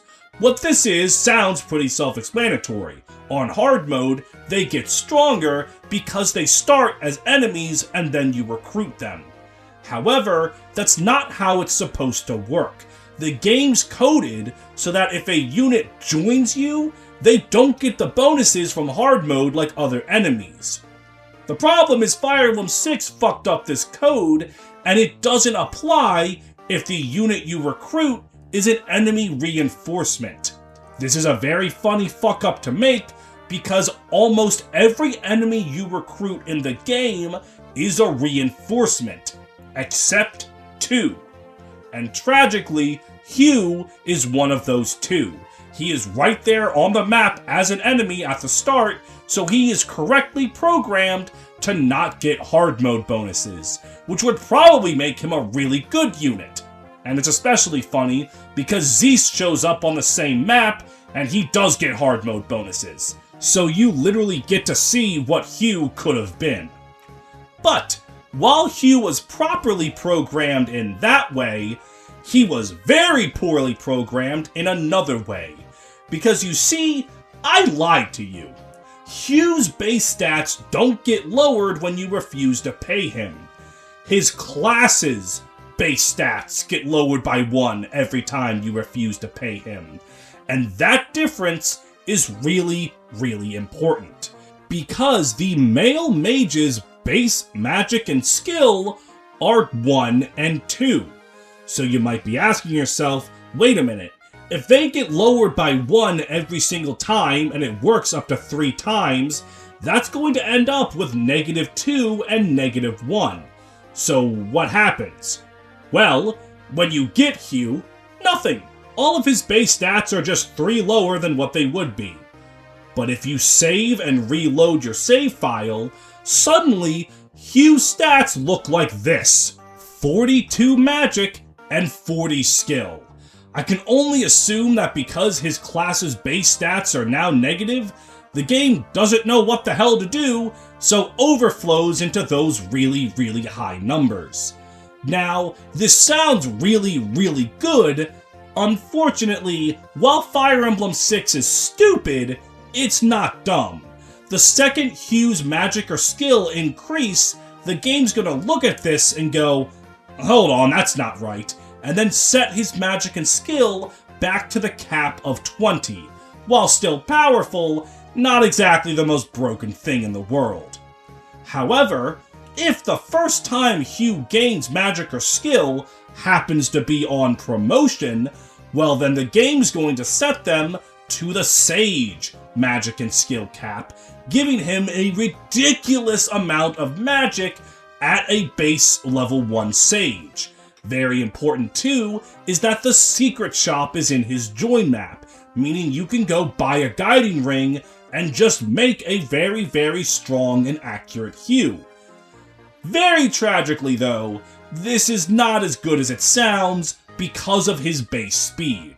You're basically just making Lilina with extra steps. He is not going to be able to double anything, so Lou is still going to outdamage him. or even Clarine at this point. But it is really, really funny, and that is the most important thing a bad to mediocre unit can be in Fire Emblem. Funny. And honestly, if you save all the speed wings you get in the game specifically for Hugh, I mean, that's going to be pretty good. And if you're playing a randomizer, your classes can change, obviously, but since the class base stats will be different, the Hugh glitch can work in even funnier ways. You can legitimately cap strength, skill, speed, defense, and resistance depending on what class Hugh randomizes into with this glitch. It is very funny. And that caps off mages who kind of cover the whole spectrum in FE6. You have one that's just good, one that's not the greatest but can be good with a bit of elbow grease, and one that's just funny. Though surprisingly, despite how willing Fire Emblem 6 is to give you pre-promotes, they don't give you any pre-promoted sages outside of the post-game trial maps, which is kinda weird. Huh. Well, not like it would have been that good. I mean, I can't imagine a pre-promoted sage really breaking the game that much.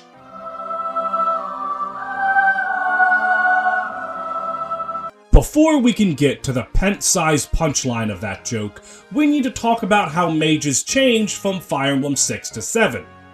They didn't. Urk is the first mage you get in the game, and he's a pretty good showcase for the class. He has an emphasis on speed like every early game mage, and enemy resistance is pretty low, so he can do some pretty good damage once he gets trained. He's available very early on if you do Lin mode, and it's not hard at all to get him some kills and levels to get him to start snowballing. Though he does suffer from competition for the Guiding Ring. While Urk is your only mage for most of the game, there are two other offensive magic users in Lucius and Canis. Lucius is stronger and faster than Urk, and he gets a C rank in staves on promotion as opposed to Urk's E rank, so he can do a lot more than Urk with less investment.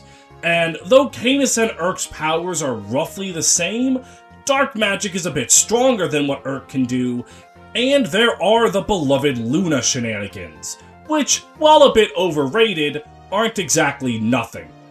Urk can still more than hold his own, though. He's a bit underrated in my opinion.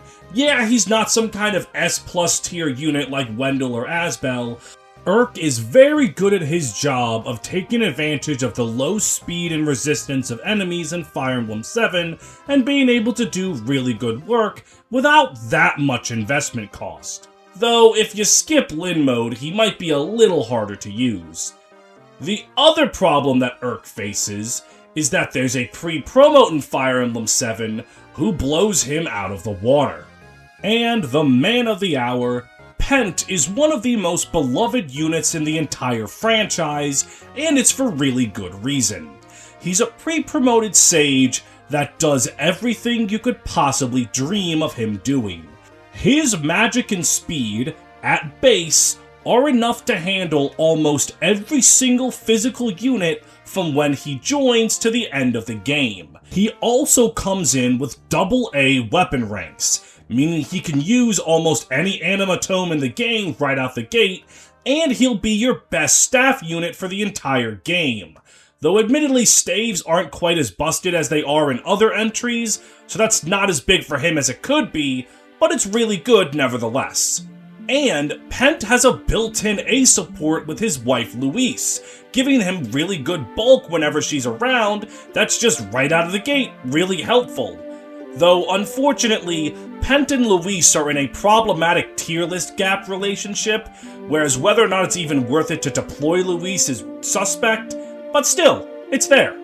And looking at his stats alone, it is true that if you train your other magic users, Urk, Canis, and Lucius, they will reach Pent's level and perhaps even surpass him. But that's the thing. Those three need effort to become Pent. Pent is Pent. He is an amazing unit and is outright a fantastic addition for any playthrough of FE7. the only thing holding him back from being talked about in the same vein as Wendell or Asbel is the fact that he does show up kinda late into the game.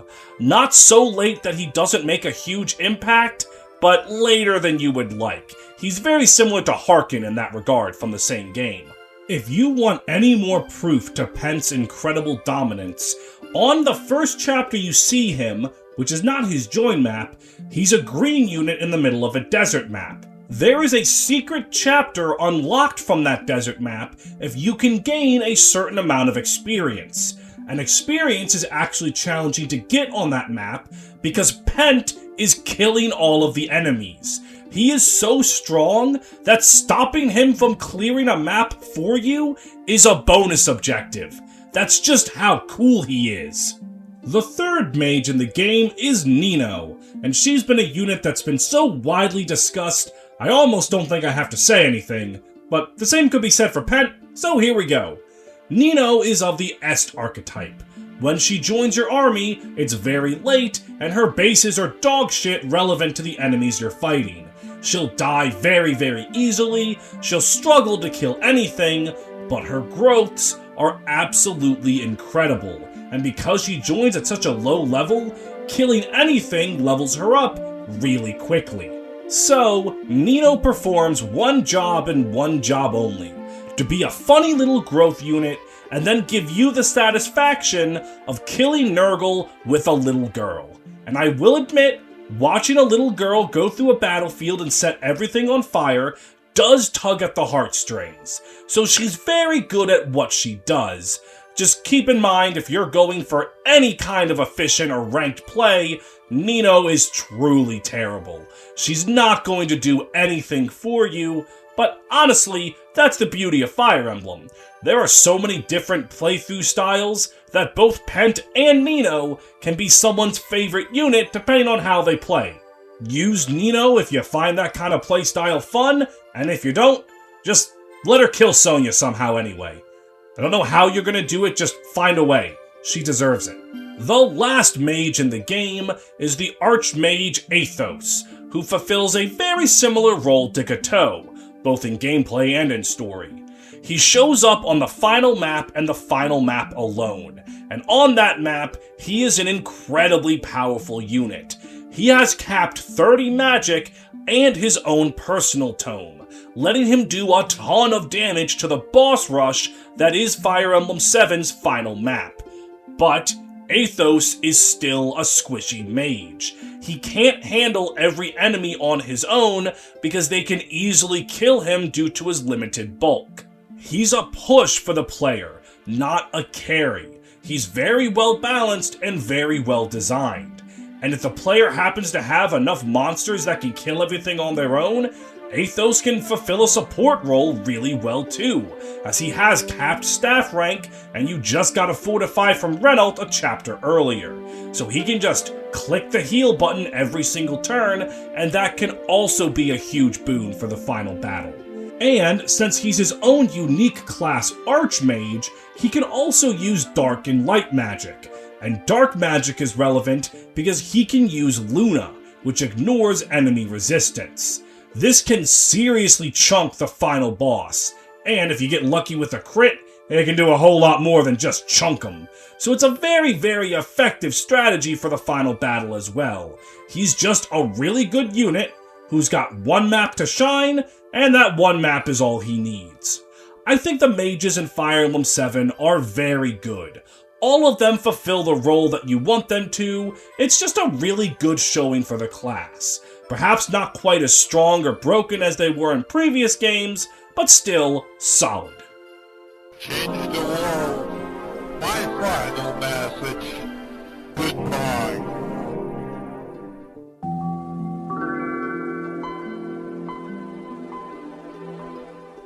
Moving on to Sacred Stones, it offers a few tweaks for its Mage and Sage class.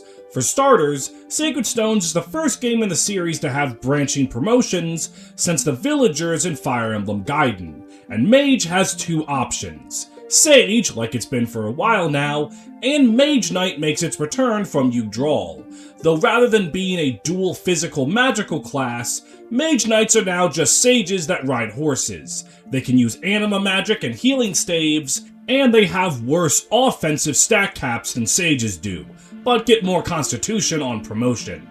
Sages also get the ability to use light magic in Sacred Stones, though this doesn't really matter too much, as anima magic is stronger, so that's going to be what you want to wield.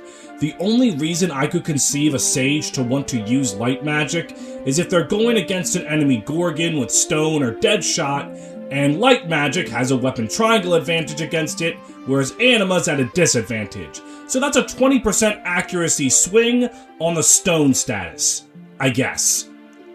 And Sacred Stones is also not a game that has enemies that are strong enough for you to really need the sage's higher caps. So Mage Knights are kinda just better, but Sacred Stones is so easy that you can still do a sage if you like the aesthetic more.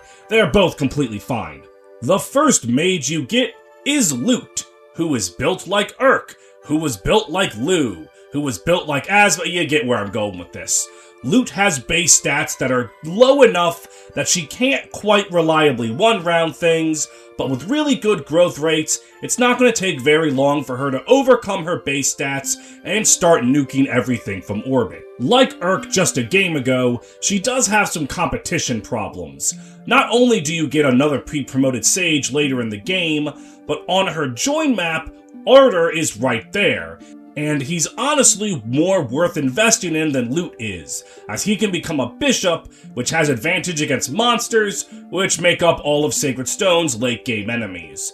But still, just because Ardor's probably better than her, does not mean that Lute isn't effective. If you want to use her, you can deploy her in every map from when you get her to the end of the game, and she'll hold her own just fine. Not really much else to say about her. If you really want to think about it, you can just listen to what I said about Urk and Lu. She's basically the same thing. The second mage you get is the pre-promoted Sage Celeste, and he is Pent Light. He has the same kind of advantages as Pent, being a sage that you don't have to work for, and having respectable stats that'll last him to the end of the game, but I say light for a few reasons. Sacred Stones isn't as difficult as the higher difficulties of FE7, so you have less of a need for a Pent, and also Celeste's weapon ranks are a bit worse. His staff rank in particular is much lower, though again, Sacred Stones does not have the staff shenanigans of games prior, so that isn't the worst thing in the world. Celeste is a very, very solid unit. He's just not really interesting to talk about, because you kinda just use him, and he does his job. Not anything interesting to talk about, but hey, not every unit has to be interesting. By God, when I get to Cavaliers, you think I'm going to have a lot to say about Cecil? The only interesting thing to talk about with Celeste is that he's technically a route split character. So if you want to use him, you should go Erica route, because you get him a handful of chapters early. And that's it. Not a very interesting showing for the class in Sacred Stones, but honestly, all the Game Boy Advance games kinda operate under the same systems, so by the time you get to the last one, they've got that shit figured out. The GBA games were a very good time to be a mage. None of them were outright completely useless. I think the closest to that would be Hugh, and he was still pretty fun to use because of the dumb bullshit glitch. So, yeah, a good trilogy of games for the class. Unfortunately, if you've been in the fandom or have played all of the games, you know what's about to happen to mages next. You know what, actually? I think I'm gonna defend mages here. If you've been in the fandom, you've probably heard that mages suck in Tellius. But I want to interject. Mages suck in Radiant Dawn. In Path of Radiance, I think they're a solid mediocre. Yeah, I can't defend them that much. Mages have a lot of problems in the Tellius games. But before that, let's just get into what they do differently. The Magic Trilogy from Yggdrasil is back, with fire, wind, and thunder each being their own element instead of anima just being its own thing like in the GBA games. And the Magic Triangle is just with fire, thunder, and wind, as dark magic has been removed from Path of Radiance entirely, and light magic, though it exists, does not interact in the weapon triangle with the other magics. It's its own separate thing, like bows. Sages also have a new choice when they promote, as you can have them either learn to use staves, like they've used in any game prior, or give them the ability to use daggers, which gives them a physical attacking option. If you want to think about that for more than 2 seconds, you're going to realize you should just always give them staves. If you're thinking to yourself, did they give a mage good strength for— No, they didn't. Just pick staves. Now, why are they bad? Because it sounds like they just kind of operate the same as they always did.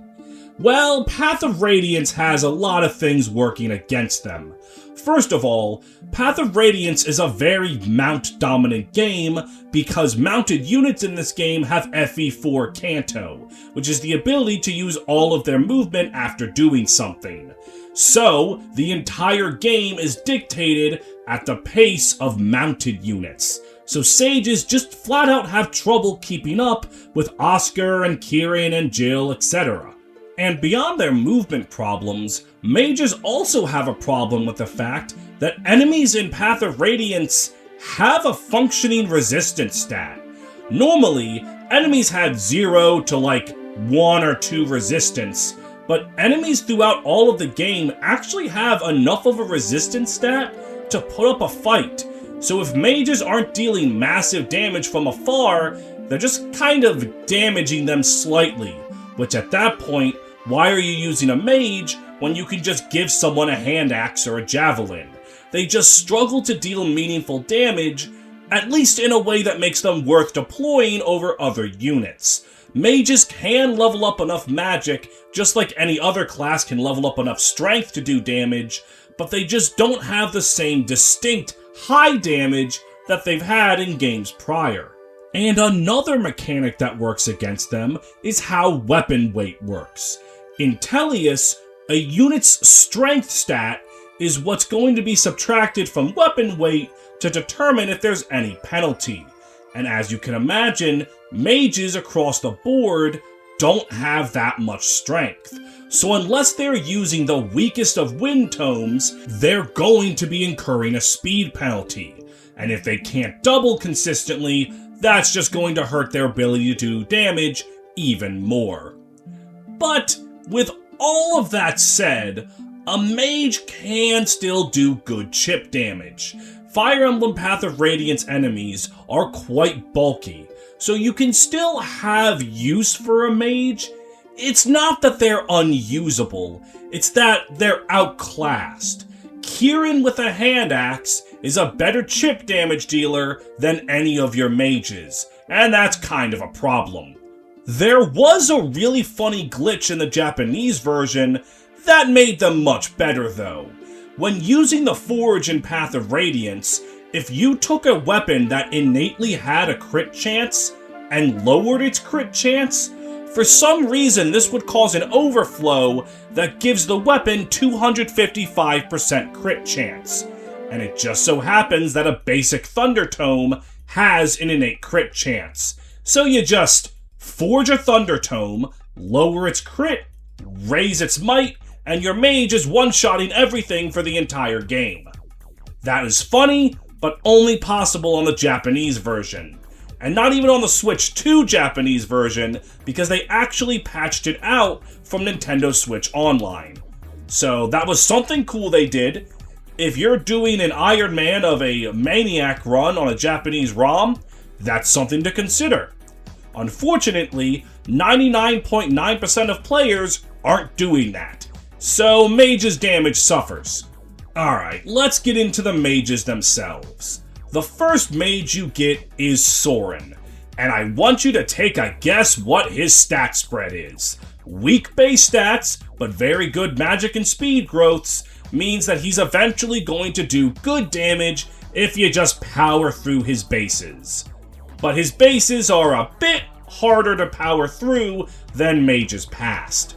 For starters, his speed is actually a bit more suspect. With a base 8, while not being terrible for level 1, is terrible for the enemies he's facing when you get him, and his 40% growth in it can mean that he struggles to double, especially with the fact that he has base 0 strength and a pathetic 5% growth in it, which means there's a good chance he's weighed down by a basic wind tome until promotion.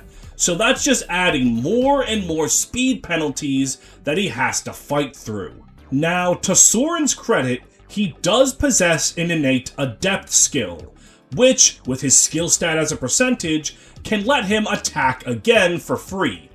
And given that his skill is one of his best stats, that can kinda work for him. The problem is you have to deal with a really shitty early game for Soren to really take off.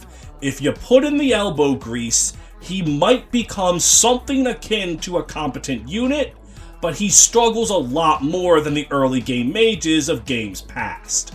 Soren's only advantage over mages past is that he exists in a game where it's very easy to make a bad unit good. With bonus experience and weapon forges being easily available, you can fix Soren's shortcomings. It's just, all that effort is better spent on someone else. But, to Soren's credit, he can work with effort. Ilyana is the game's second mage, and she's probably a little worse than Soren, but maybe not by that much. Her stat spread is a bit more focused on magic and strength. With a bit more of a functional strength stat, she can actually use stronger tomes without being weighed down. And combined with her respectable magic stat, that should mean she can actually do a lot more damage than Soren, and just good damage in general. The problem is her speed stat. Ilyana's a little on the slow side, so she can't actually double that consistently, so she's gonna struggle to deal meaningful damage. If you get lucky with her speed growth, you might have a bit of a better mage than Soren and something worth fielding, but that's going to require a luck of a coin flip. Other than her innate stats, she has the skill Shade, which decreases the chance that enemies will attack her. That sounds really good on a squishy mage, but honestly, you can avoid having Ilyana get attacked by not leaving her on the front lines like a dumbass. And also, this is purely anecdotal. I don't know how the fuck Shade works. I've never seen it actually make an enemy not target Ilyana if it's a good decision. I have no idea what the coding behind it is. I just treat it as if it's not actually a skill. But that's just a personal thing. Maybe someone out there knows how to make use of it.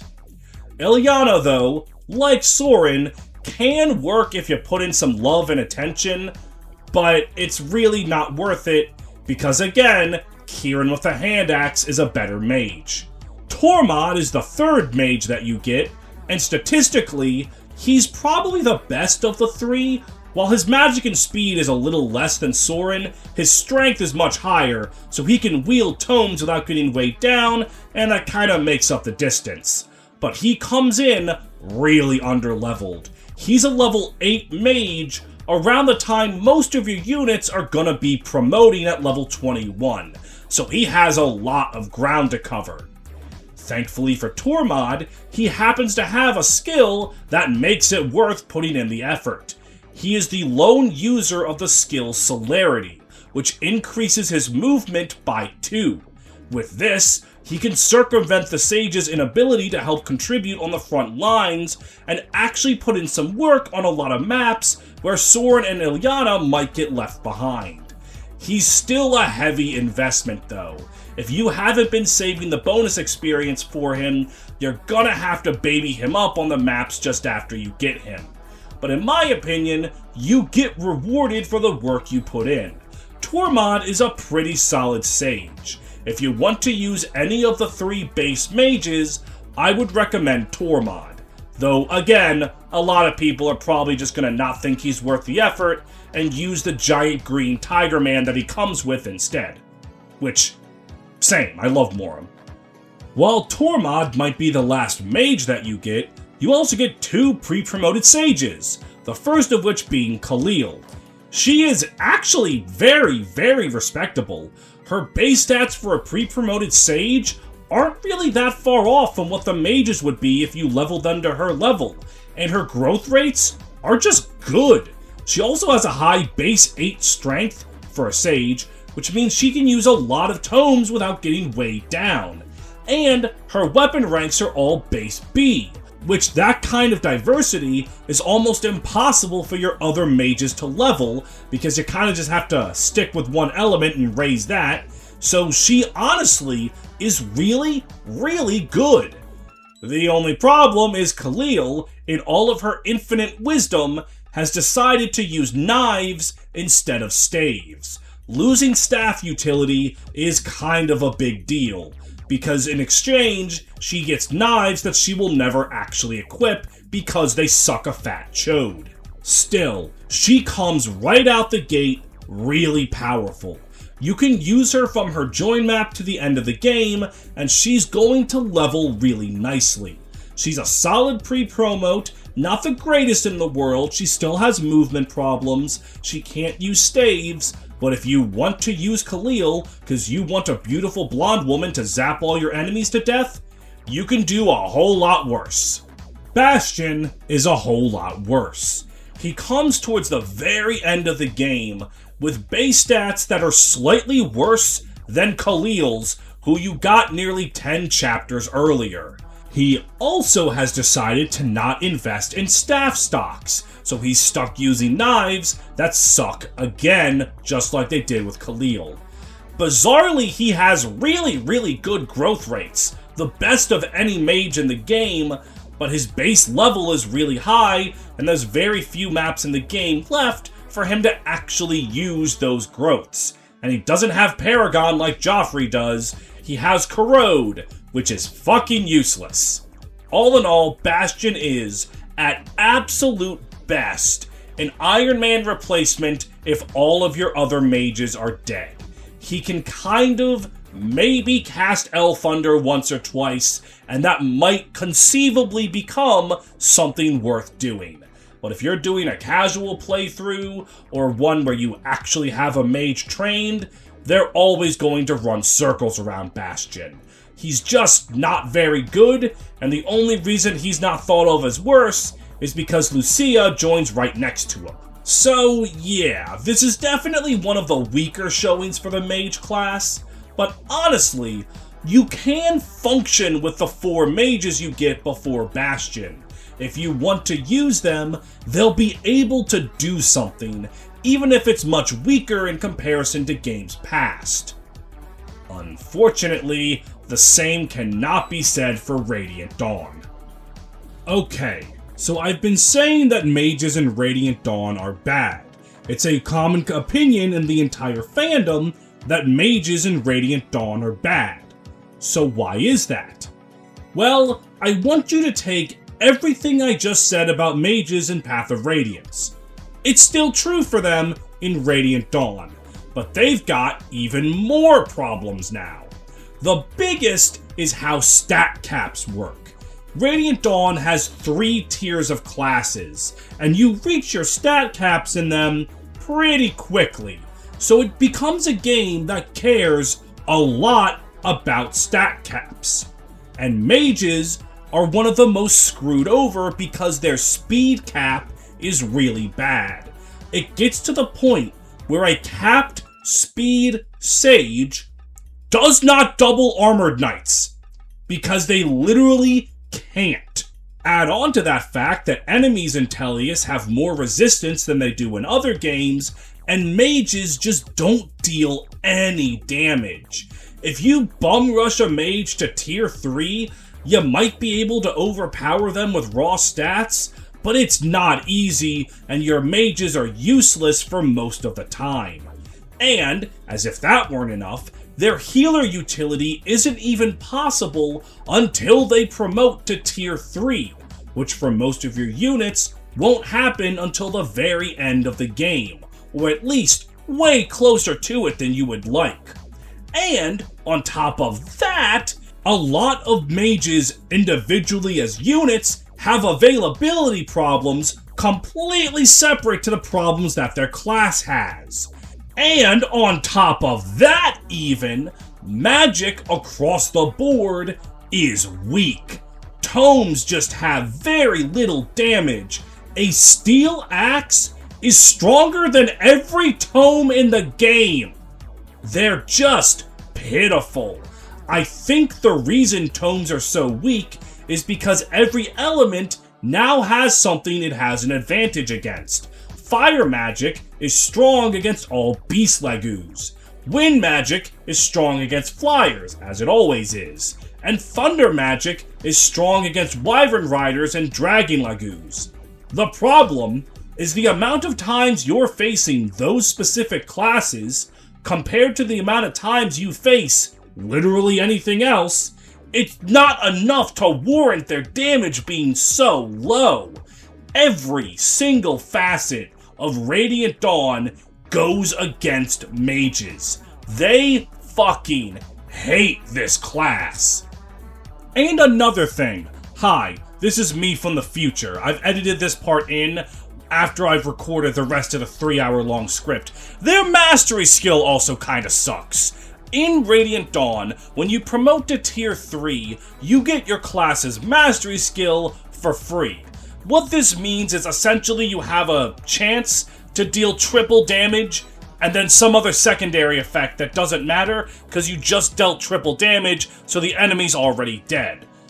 Mages get the ultimate skill, Flare, which negates enemy resistance and heals equal to the damage dealt.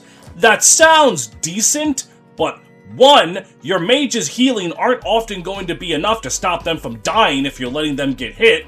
2, negating resistance alone isn't enough to score them a kill a lot of the time. And Soul exists, which does the exact same thing, except triples your damage like every other skill, so it's just a better version of Flare. Why the fuck do they hate mages so much? You're ugly, you're disgusting, I'm gonna kill you, give me $200. The first mage you get in the game is Ilyana, and she's not good. Thunder magic was nerfed to shit in this game, after it already wasn't really that strong in Path of Radiance, so all she can offer is unreliable, inaccurate chip damage.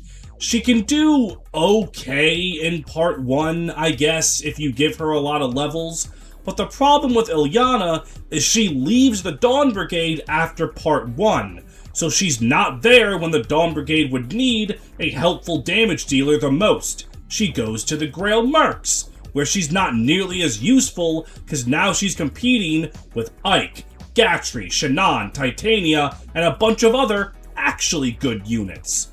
But Ilyana leaving for the Grail Mercs is her lone use. If the player's played Radiant Dawn and knows that's going to happen, they can load up Ilyana's inventory with a bunch of items from the Dawn Brigade to send over to the Grail Mercs. Stat boosters or skills or items that they can use that the Dawn Brigade doesn't really need. A very popular strategy is to send her over with one of the magic cards so that Ike can attack the Black Knight without fucking dying, which triggers a whole bunch of stuff in the final maps of the game. So that is something, but that doesn't really have anything to do with her being a mage. That's her being a pack mule, and Ilyana deserves better than that. Speaking of units that deserve better, Tormod. Tormod. If you look at his stats in a vacuum, he looks pretty good. He comes in as a pre-promoted sage during part 1, where he is very powerful and capable of handling himself very well for the entirety of the part. His growth rates are decent, he still has celerity for the extra movement, he looks like he should be really good. But Radiant Dawn availability claims another victim. Perhaps its greatest victim. After part 1, Tormod is absent for the rest of the game. He is not in part 2 at all. He's not in part 3 at all. And he comes back and is available for one single map in part 4, and then you have to choose your party for the end of the game. He is just so underleveled when you get him back, and there's nothing you can do about it. He is just fucked over really, really bad. I don't know why they did this. Radiant Dawn fucks over a lot of units with availability problems, but at least the likes of Joffrey can catch up with their bad availability because their stats are close enough to being usable. Tormod just doesn't. If you want to use Tormod, you have to bend over backwards for him, and your reward is a Radiant Dawn Mage. He's not even good. At best, you use him in part 1, and he can help you on the final maps. But not even that is really that useful, because Radiant Dawn's endgame gives you a ton of powerful units. The Black Knight, Nyla... Well, okay, it's kind of just those two, but those are the only two you need. And the argument of, oh, the Black Knight and Nyla will soak up EXP, that's the same thing that happens with Tormod. He might as well just be soaking up XP from people that want it, because he can't use it. It's just a disaster. He is the biggest joke in Radiant Dawn, and I will never understand what they were thinking with him. He's just fucked. Khalil's, she's here. Khalil exists for one purpose. She uses Meteor a few times in Alincia's Gambit, and then does nothing else for the entire game. That's fucking more than Tormod, I guess. If you want to invest in her, just like in Path of Radiance, her stats aren't bad, but she also doesn't have great availability either, only showing up for one map at the very end of Part 2, and then she doesn't show up again until Part 3 is almost over. Sure, you can use her in 2 maps in Part 4 before the end of the game, unlike Tormod's 1, but it's just a lot of investment, and Khalil doesn't have much payoff outside of hyper-specific LTC strategies that use Archsage's stat line for some shit that 99.9% of players are never going to do. The only interesting thing to talk about is it was believed for a long time in the fandom that Khalil would get transfer bonuses in Path of Radiance from herself and Largo. To make a long story short, transfer bonuses were when Radiant Dawn would check a GameCube memory card for Path of Radiance data, and depending on who you used in Path of Radiance, would buff them in Radiant Dawn. People thought Khalil got hers and Largo's stats, but that's just never been true. Like, that's just not a thing that happened. And I don't know why that rumor got started, but I remember it being presented as fact for a long time. So that's something interesting about Khalil. And that's all. Soren is the closest Fire Emblem Radiant Dawn has to a good mage, and he's not good. He's around with the Grail Mercenaries, which is helpful because those are a bunch of good units, which means that they'll be able to baby him up, but also, you're on the Grail Mercs. Why are you investing in Soren when Gatri, Shannon, Titania, Ike, etc., I've said this before. If you train him up, he's still not going to be able to kill anything, because his stat caps literally won't let him. But if you find the Master Crown in 3-3, he's probably the best recipient of it, because you can get him out of his Sage stats very, very quickly. That's eventually going to catch up to him by the end of the game, but honestly, that's something you can do. He's still not going to be good. He's pretty bad, but he's technically required to bring to the end of the game for the true ending, so he's got that going for him. Yeah, he's just not good. I'm talking in circles at this point, because every single Sage is the exact same thing. They have the same problems, so there's really nothing else I can say to make this more interesting. Sonicy's here now. That's kinda cool. She's not good, but she's here. She has her own unique mage class, which can't use staves, so the few utility things sages could do, she can't. She has a fuck ton of magic, but nothing else, which is the real shame here, because due to her incredibly high magic, if she could double, she would actually be pretty good. But she can't double, so she hits a big nuke and then does nothing else. Probably dies. She can use siege tomes okay, And she does get by on the fact that she is a mandatory deployment for the final 5 maps of the game.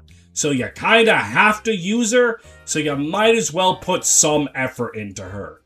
You're not gonna get rewarded, but,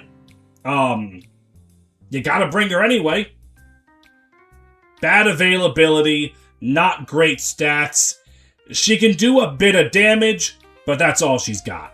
Bastion appears 1 map before the full end of the game, and he is okay. His base stats have been buffed enough so that if you want to deploy him, he can kind of do mage things. He should not be your first choice, or your second, or your third, but he functions as a late game pre-promote who comes in to help you when you have too many units dead. In an Iron Man context, just fucking use it like Ooze Royals and Rennie.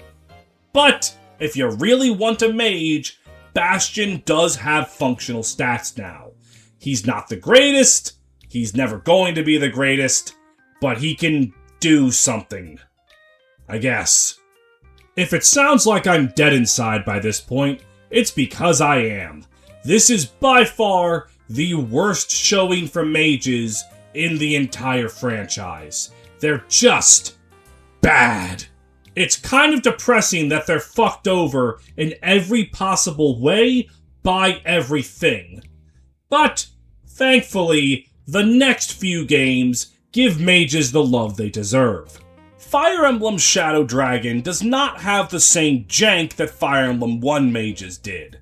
They work in largely how they work for the rest of the series. They have a magic attack stat, enemies have a resistance stat, their hit rates are what they are normally. Basically, they made them more like the GBA games and how they operated. But that actually isn't too big of a problem, as enemies largely do not have much magical resistance. So, because mages have their own pretty decent magical attack, they're capable of doing more damage than they were in Fire Emblem 1. And enemies on the higher difficulties of Shadow Dragon hurt a lot. So the easiest way to not get killed by them is to never let them hit you in the first place. So a mage's constant 2 range of damage is very, very helpful on Shadow Dragon's harder maps. They also benefit from the change of unique class promotion items to the generic Master Seal that can promote anyone. Because of this, they're no longer waiting until the very end of the game to promote. Granted, now they're often not worth promoting over other units like Cavaliers and Pegasus Knights, but honestly, if you want to use a mage, it's now much easier to do so, and you get a fair amount of Master Seals as the game goes on. The only real weakness that mages have now is the removal of the weapon level stat. Because of this, they have to level up their weapon ranks normally, and this mainly comes into play with their staff rank. You can no longer promote a mage and instantly have them ready to use Physic or Fortify. You have to work for it now, and that can be a little difficult for a lot of mages to do. Mages also have a weird little quirk with their promotion. Mages and sages have 2 different growth rate sets. When a mage promotes into a sage, they lose 10% magic growth, but gain 5% speed growth and 10% resistance growth.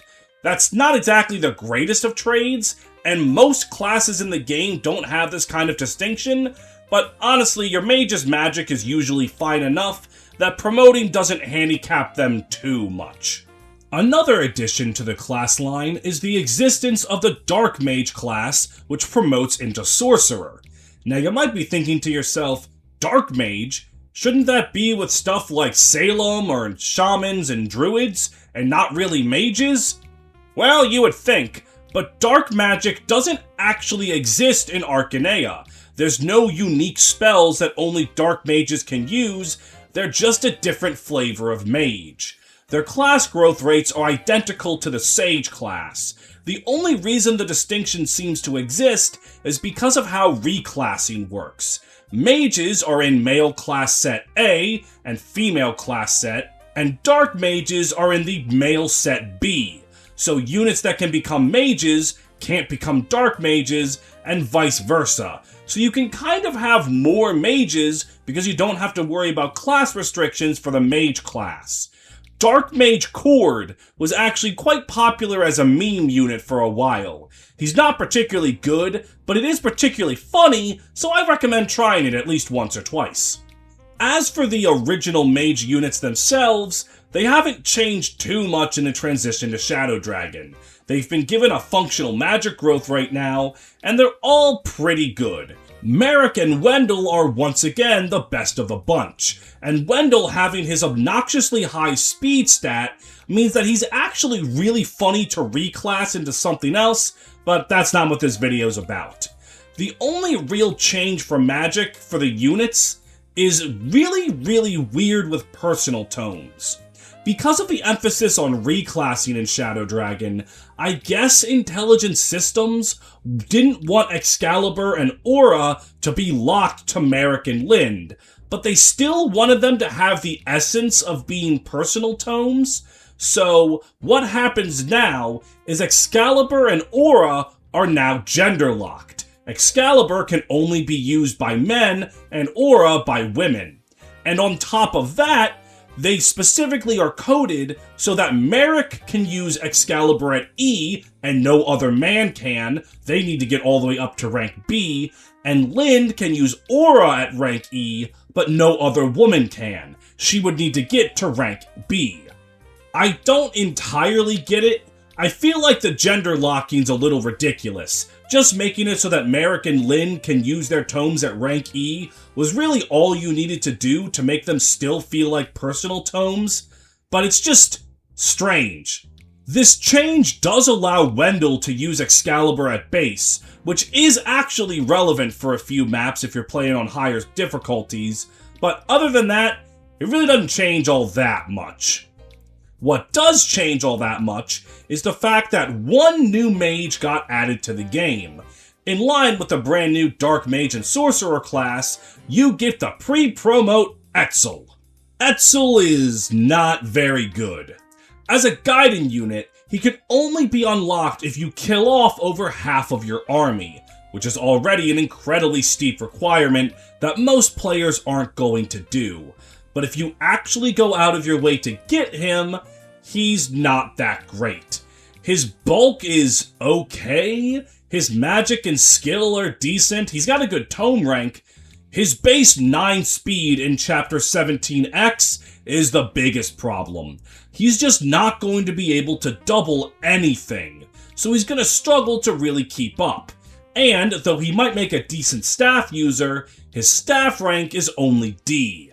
If it were a bit higher, there might actually be some merit to deploying him as a staff bot, but without it, he's kind of just a weaker mage than whatever your other mages would be doing.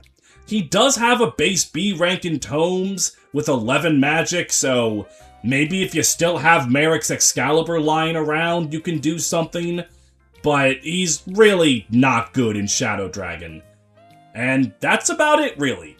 Shadow Dragon doesn't reinvent the wheel in any way, it just makes a game that's kinder to the things that a mage wants to do. So yeah, that's how you make mages good. Make enemies scary and don't give them resistance. New Mystery of the Emblem is going to be very quick.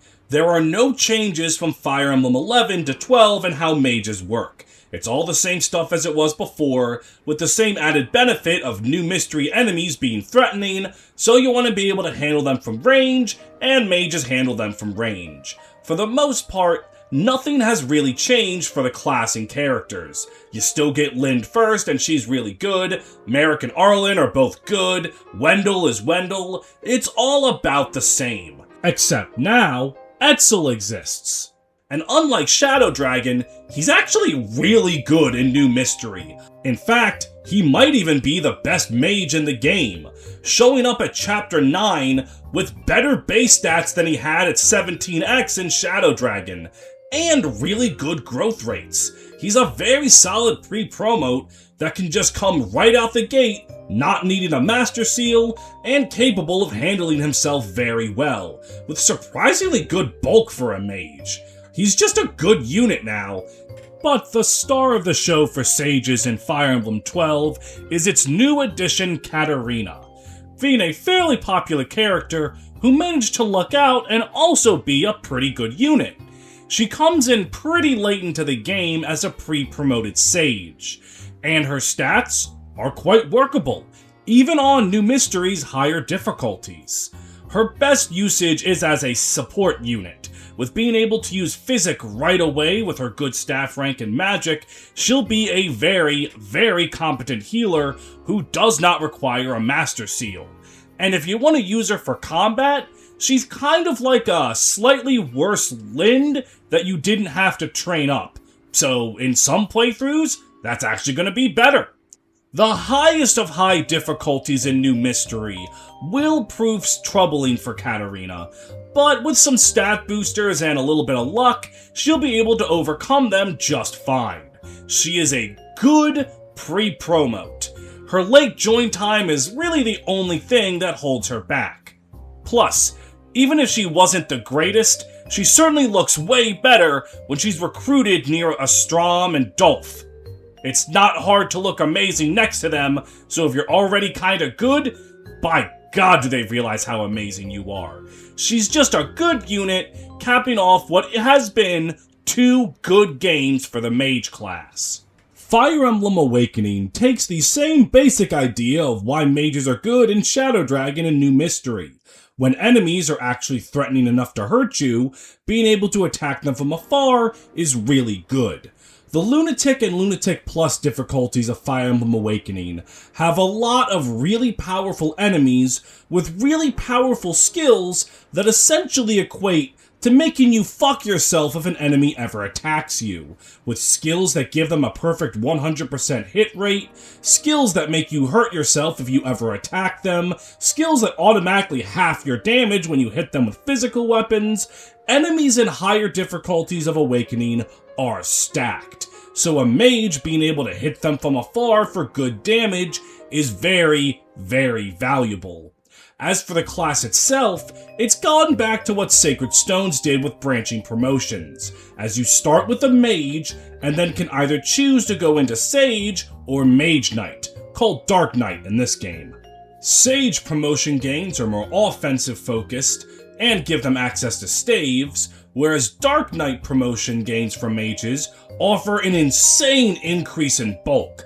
Plus 9 HP and 7 defense is nothing to sneeze at, and it gives them a mount.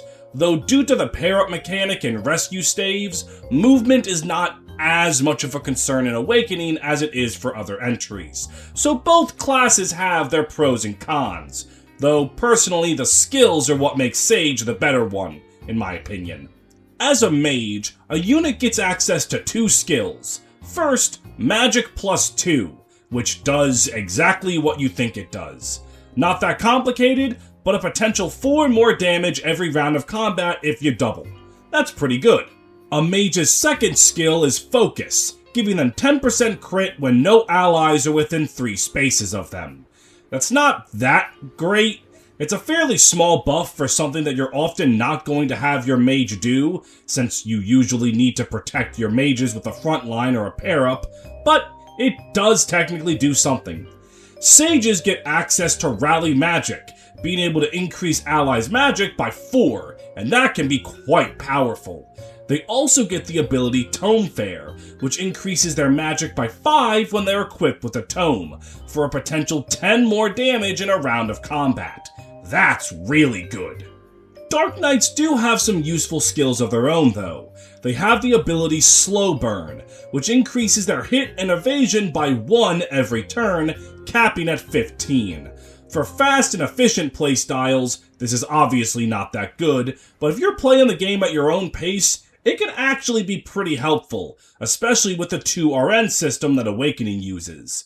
And the Dark Knight's ultimate skill is Life Taker, healing a unit by 50% of their HP whenever they get a kill on the player phase, which means that if you dance for them, they can fully heal themselves every turn if they kill 2 things. Really useful, but personally I think the raw damage of the Sage class is just a little bit better. The real weakness of the Mage class is that Dark Mages exist, and they have their beloved Nosferatu tanking, and then can also just equip regular tomes anyway. There isn't technically a dark magic rank, it's just a tome rank, and dark mages get to use their own exclusive spells. So mages might have some competition in that regard, but that doesn't mean they're not useful. They can be a very good class, especially on higher difficulties. Another thing that makes sages specifically really good is how broken the rescue staff is in this game. It's buyable pretty early on in the game, and only requires an E rank in staves instead of the B or A it's needed in previous games. So with it, any of your sages can be huge support units, whisking around units to go anywhere on the map that they like. So that is something to keep in mind for the sage class. And Muriel is, in my opinion, one of the more underrated units in Awakening. As a mage, she starts out like every goddamn early mage in the series. Weaker base stats, really good growth rates in magic and speed, blah blah blah blah blah. We've been talking about this stat line since goddamn Merrick. But Awakening really wants this stat line. Due to all of the powerful skills enemies have on Lunatic that I mentioned earlier, Muriel's your real only way to get around them outside of Robin. So Muriel and Robin can be very, very useful in surviving the early game in Awakening. And because Muriel has good growth rates, she can level up really quickly, let her stats kick in, and then be useful for the entire game, even when you get other ways to deal magical damage. She is very, very competent. A lot of people might not use her because on lower difficulties, mages aren't as important, but I think that Muriel is really underrated. I would strongly recommend using her next time you're playing Lunatic, and if you can get past her poor bases, she's gonna be one of your best carries. I think she's really, really good. Rickon is the second mage that you get, and he's decent. At worst, he's a second Muriel, having fairly comparable growth rates to her, though notably slightly weaker in magic skill and speed, in exchange for better bulk. The problem with Rickon is the Achilles heel that bothers a lot of units. His worst stat is arguably the most important: speed. His base speed of 5 is just not very good, and while his growth rate is okay, it does mean he's gonna struggle to double for a while unless you've got someone attached to him with pair up, which, frankly, isn't very hard to do in Awakening, but it is a step against him that his speed is so low. If you can get past his mediocre bases, he actually can become quite a competent Dark Knight, as his HP growth is really good, and his defense will be very solid with it as well, so he can be a great frontline mage tank. And even if you don't want to use him long term, he does have a decent purpose with the Elwyn tome that he comes with. If you haven't been using Muriel or Robin's tome rank, Rickon's the only one that can use Elwind, and there's a lot of dangerous Wyvern Riders when you get him, and in the maps afterward, where you would really like someone to use Elwind. So technically speaking, Rickon does have a purpose. He's not one of Awakening's best units, but he can be quite competent if trained up, though I think Muriel is slightly better, and honestly, if you wanted to use a second mage, you would probably be using Thracia instead of Rickon. But just because there's someone that does the job better, doesn't mean you don't do the job well, and I think Rickon does okay. Due to his status as a child unit, Laurent is a little difficult to rate. He can be solid if you train him up, like every single child in the game, but doing that requires a lot of effort, and deployment slots in Awakening don't really increase that much once you get children, so you have to replace someone in your army for him, and that's when things get a little messy. Depending on his father, though, he can be a very respectable sage. If you've gotten him, you're probably using Muriel, so she can pass down some good stats and skills too. He's definitely solid, and he does benefit from having his map unlock the second you unlock children units, so he has decent availability all things considered. Not much else to say other than he can be a good sage. And a good sage is a good thing to have around, so I think Laurent is good. Not crazy, a bit closer to Rickon, but he's certainly going to be a competent unit if you go out of your way for him.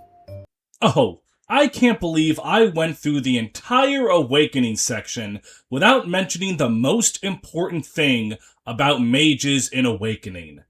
They all have wizard and witch hats. No longer are mages just normal nerds with books. They now have the most important part of magical equipment.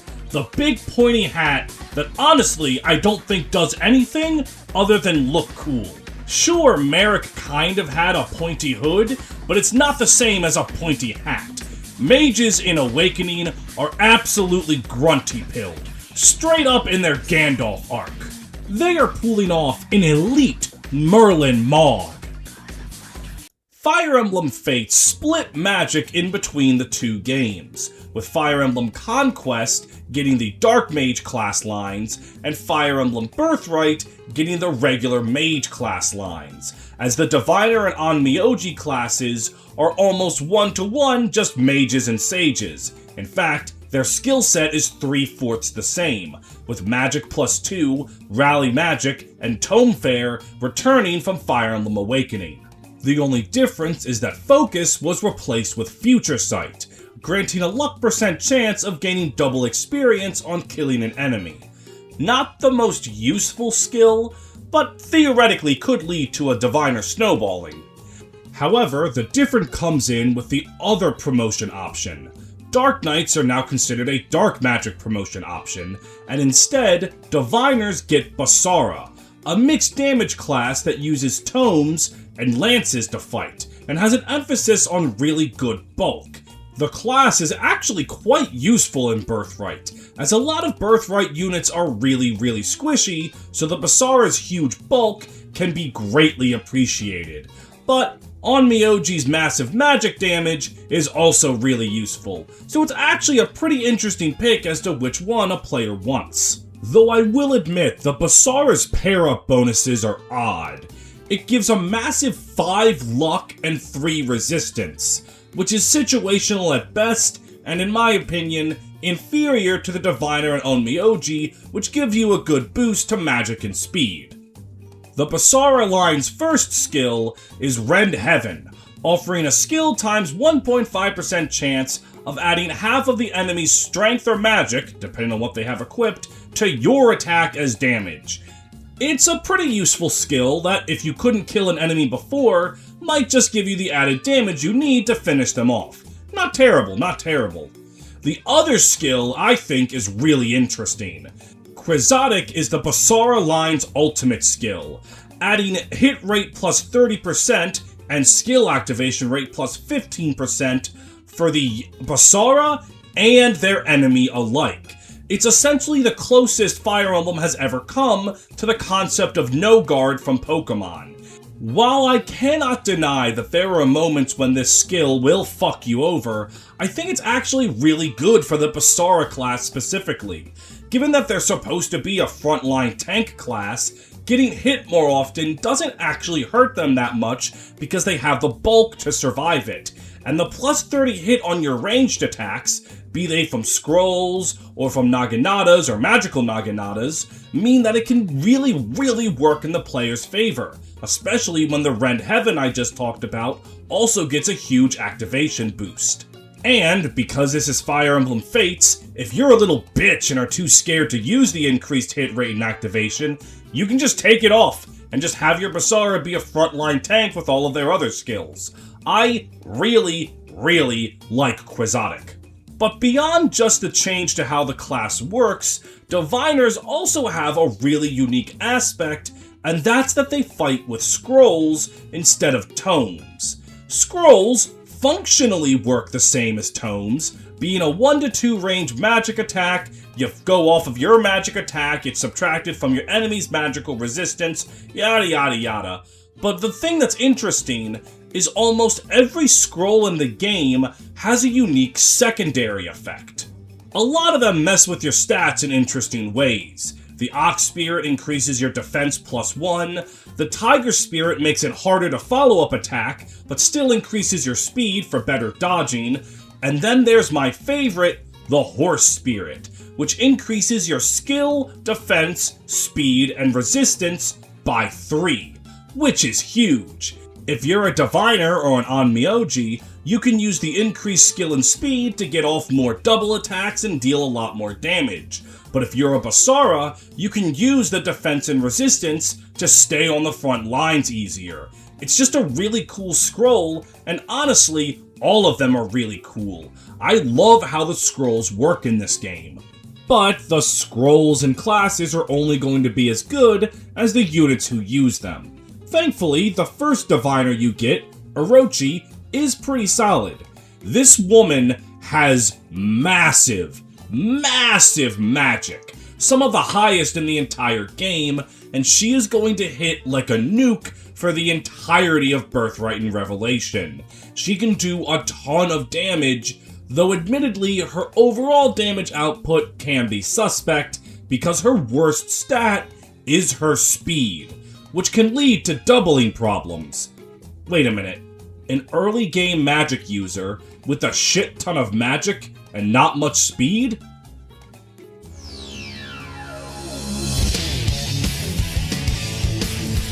Unlike Lilina, though, Orochi does happen to be in a game that can fix speed problems very easily.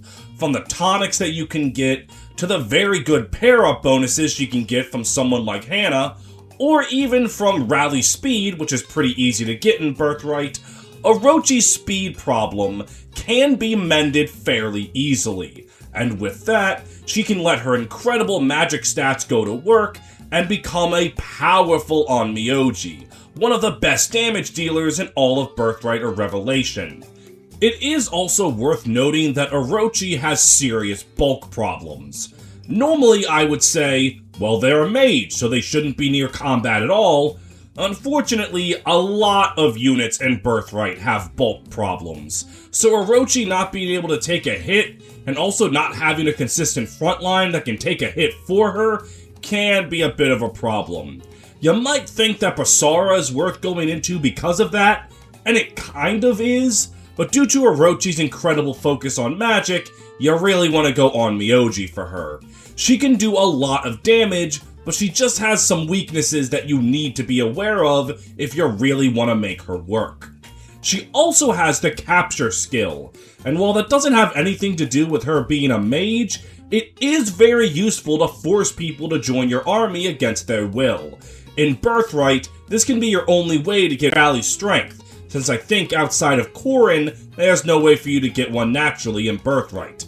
And Revelation's generics are pretty cracked, so she can be very useful there too, grabbing like a Master Ninja or something. So she has a lot of good skills to work with, and can be a very good unit. I think a bit underrated, much like Muriel. I think the magic users in the Awakening Fates era are criminally underlooked. Hayato is the game's second mage, and... Alright, hold on, I'm a JoJo fan, I have to do this real quick. Hayato. Alright, we got that out of the way. Hayato is really interesting, because on Birthright, he's a training project. He shows up after Orochi does, at level 1, though he does have very respectable growths. There's an emphasis on magic and speed, but even his lower stats still have good growth rates. If you train up Hayato, he is going to be a very competent unit, though it can be quite hard to do that, since the maps that he's in at the start have a lot of outlaws and mages that can make leveling up a mage a little bit tricky. But you are rewarded with a very good unit. He makes for an excellent Basara due to his good mixed stat spread, though this video isn't about reclassing, heart sealing him into the Oni Chieftain line is really good too. Simply put, he's not very good for efficiency's sake, but if you train him up, he'll be really good. In Birthright. In Revelations, they decide to make him one of the top 5 best units in the entire game for some reason, because they give him to you on Chapter 9, but they buff his base level to 9 and have his stats match. He's one level up away from promotion and still has his really good growth rates. It's just now they're paired with really good base stats. So, having Hayato be a Basara means he's going to tear through Revelations very, very easily. Especially because Revelations enemies are often very difficult because of their defense, which he can ignore because he's a mage. Simply put, between the two games that he's in, he does an amazing job at being two different types of units. A fun investment project that pays off by the end, or just one of the best units to rely on as a carry for the whole time. He's really, really good. And on top of all of that, Hayato's best contribution to your army will likely be getting a woman pregnant. For deep within Hayato's ballsack lies the ability to create Rajat. Rajat is arguably the best child unit in the game, except for maybe Saizo's son Asugi. She's a very, very powerful unit, having her father's incredible growth rates, raw stats, and ability to just decimate anything with good magical damage. She also benefits from Hayato showing up very early in the game, so it's not too difficult to get him hitched and unlock her very early on. Rajat's not a very complicated unit to talk about. She doesn't have any kind of secret tech or unique thing that only really she can do. She's just got good stats, good join time, and she's good. The fourth and final Fire Emblem Fates mage is Izana, a pre-promote who is available on Birthright and Conquest, but not Revelations. Izana is your typical late-game useful Fire Emblem pre-promote. He's got pretty good base stats, he does show up pretty late into the game, so if you want to use him as your primary mage, you probably shouldn't, but if you're Iron Manning, Izana can come in and fill a hole in your team very easily. He has very good magic, respectable speed, he's going to be pretty useful. It's worth noting that he kind of has a different thing holding him back in both games. In Birthright, he shows up with about 10 maps and some change left to work with, so you have time to put him to work. But, given that he's an Onmyoji, you've already had plenty of competition from Orochi, Hayato, and Rajat.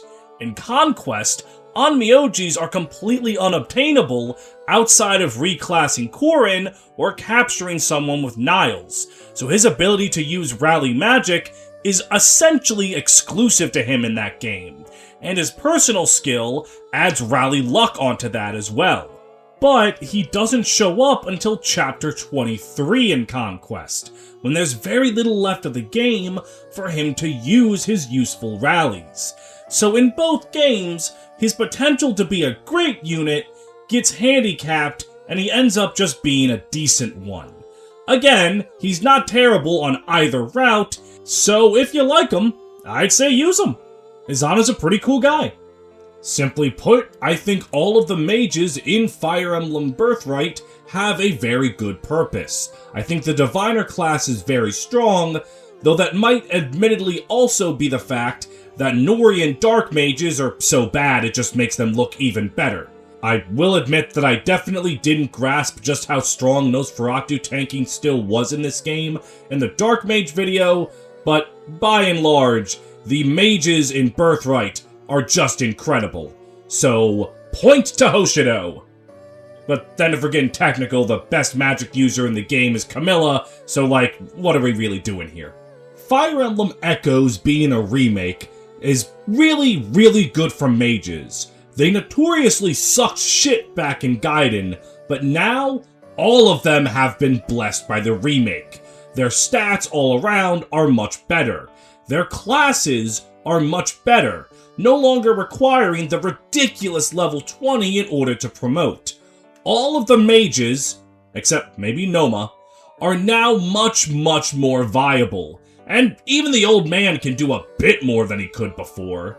That's not to say they're all suddenly S-tier units. Bowie probably needs all 3 drinks from the speed fountain at the start of the game, and Delthea does still show up a little late, but honestly, their flaws can be worked with now. Bowie can become really good. Delthea does a lot of damage the instant she joins. And the addition of the post-game is also really nice for mages, because post-game enemies are really fucking scary. So how do you deal with them? Just kill them before they can even attack you. And Delthea, arguably the best in the game at doing that. And, thanks to the fact that Fire Emblem Echoes has supports and support bonuses, Mage's accuracies are much better. As on the surface, they still have the same fixed accuracy from before, but now when Excalibur's 90% accuracy can be 100% if Luthier is near someone who likes him. Mages don't really get anything new for them in the base game other than the reduction of the level needed to promote, but in the DLC, they get some new tools to work with. First of all, your male sages can now promote into the Guru class, which grants access to a unique spell called Lemageddon, a sort of souped-up version of the cleric line's Invoke, allowing them to summon a gaggle of powerful monsters, ranging from bone walkers to gargoyles, and even necro dragons if you're lucky enough. And for the lady mages that promote into priestess, their overclass is the Enchantress, which grants them access to the previously enemy-only spells, Mire and Death. Just like with every Echoes overclass I've talked about in this series before, they are wildly unnecessary, but they are really cool, so you should go back in time and give Intelligent Systems your wallet so that you can get them. The other thing that Fire Emblem Echoes DLC gives mages is a new one to play with. Coming in fresh from the defunct card game Fire Emblem Cypher, we have Yuzu, and she's kinda weird. For being a mage, her spell list is very, very low. She only has Recover and Fire under her belt, and will eventually get Sagittate after a few levels. And that's it. Very, very low for a magical class. And I think this is kind of intentional. Yuzu's lore is that she's a dimension-hopping samurai from Hoshido, so she wants to be in a sword-using class. But in Echoes, the Myrmidon Mercenary and Dreadfighter line is gender-locked. Only men can become the sword class. So, because promoted female mages can use swords, they kinda had to put Yuzu there if they wanted her to be true to who she is in canon. So she wants to swing a sword around like a Dreadfighter, but doesn't have any of the benefits that a Dreadfighter would have. So she's kind of just in a weird spot. She does have the benefit of really, really good growth rates.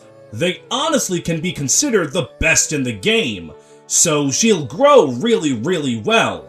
And depending on when you do her DLC, you can get her really, really early. She's probably the worst of the 4 DLC units, but when you're being compared to motherfucking Randall, it's hard not to be inferior. She's still a very solid unit, regardless of if you send her with Alm or Celica. She's just weird.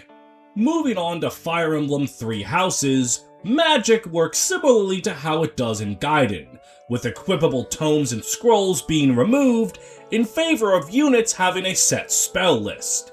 As you teach your students their skills and reason, they'll unlock a bunch of spells along the way, being tied to specifically their reason level and not their character level like in Gaiden. If a unit is made with being a mage in mind, they can get upwards of 5 spells to play with, though if a unit is not meant to be a mage, they'll get like Basic Thunder and maybe Thoron if you're lucky. However, instead of casting HP to use your magic, you instead have a set amount of times you can use the spell every battle, ranging from 12 for your basic attacking spells to only 1 use per battle for some long-range spells like Meteor, so you gotta make sure you make every cast count. And, for almost every unit in the game, your reward for reaching rank S+ in Reason is the ability to increase the range of all of your spells by 1, which can be hugely impactful for the Mage class. It won't happen until very late in the game, but once you get it, ooh, hitting 4 ranged thunders feels good in a way nothing else can. As you start to teach your students the power of setting things on fire with a flick of the wrist, they'll start with the Monk class, eventually getting them access to the movement skill Drawback, allowing them to pull a unit and themselves back one tile, and the skill Magic +2. Not that impactful, but not exactly not impactful. Once they hit level 10, your mages are going to want to become mages. They have the innate skill Fire, which gives you the ability to cast fire, and if you already could because it was in your spell list, you get double the casts for fire, which is quite nice. Mastery over the Mage class lets you equip the skill Fiendish Blow, which increases your magic by 6 whenever you initiate an attack. As you can imagine, that's fucking insane, and you should definitely master a mage with whatever spellcaster you're using. That's 12 free damage you're leaving off the table if you don't do that. Once your precious mage reaches level 20 and masters the class, you'll be able to unlock Warlock, which has the abilities Black Tome Fair, which increases your damage by 5 whenever you attack with black magic, which, when you take Fiendish Blow into account, gets ridiculous, and it gets the ability Black Magic Use ×2, which if you can't figure out what that ability does, I don't know what you want from me. Mastery over the Warlock class gets you Bowbreaker, granting you 20% hit and avoid when you're using magic against bows. Kinda situational, but if an archer attacks your backline, it'll make them a bit more likely to survive, so it's better than nothing. And when your mages reach level 30, they'll unlock the Gremory class, which grants them double white magic uses as well to help their support ability if you've been leveling Faith, and Mastery gives them Defiant Magic, which increases their magic by 8 when they're under a quarter health, which when you take into account all the other magic increases, it just gets ridiculous. With all of the magic ups stacking on top of each other, mages can deal a fuck ton of damage. But they do have some weaknesses. The biggest among them is their god-awful movement. Mages have only 4 movement until Gremory. At the beginning of the game, when everyone has 4 movement, that's not going to be too big a deal, but the second you start getting Cavaliers and Pegasus Knights, it's just really hard for your mages to keep up. Shove and reposition can help, but you're going to have to put in the effort to get your mages to fight on the front lines. You'll be rewarded for doing so with their insane damage output, but it is something you have to work for. The other problem is that the ultimate class Gremory is gender-locked. Only women can become Gremories. Men have no ultimate magic class, and that does screw quite a few units over. There are other magic options, like Dark Knight, but it really doesn't help mages do what they want to do as well as Gremory does. So they kind of are just up the creek without a paddle. Still, it's not like a man in Warlock isn't going to be able to do a ton of damage, and Defiant Magic gets unlocked so late, you can kind of lie to yourself and say that you don't want it, so mages can still do a lot of work if you let them. Before we get into the mages in 3 houses, I do need to remark that I've already covered dark mages in the very first video of this series, so you will not be seeing me talk about Lysithea, Hubert, or Happy here. I already covered them before.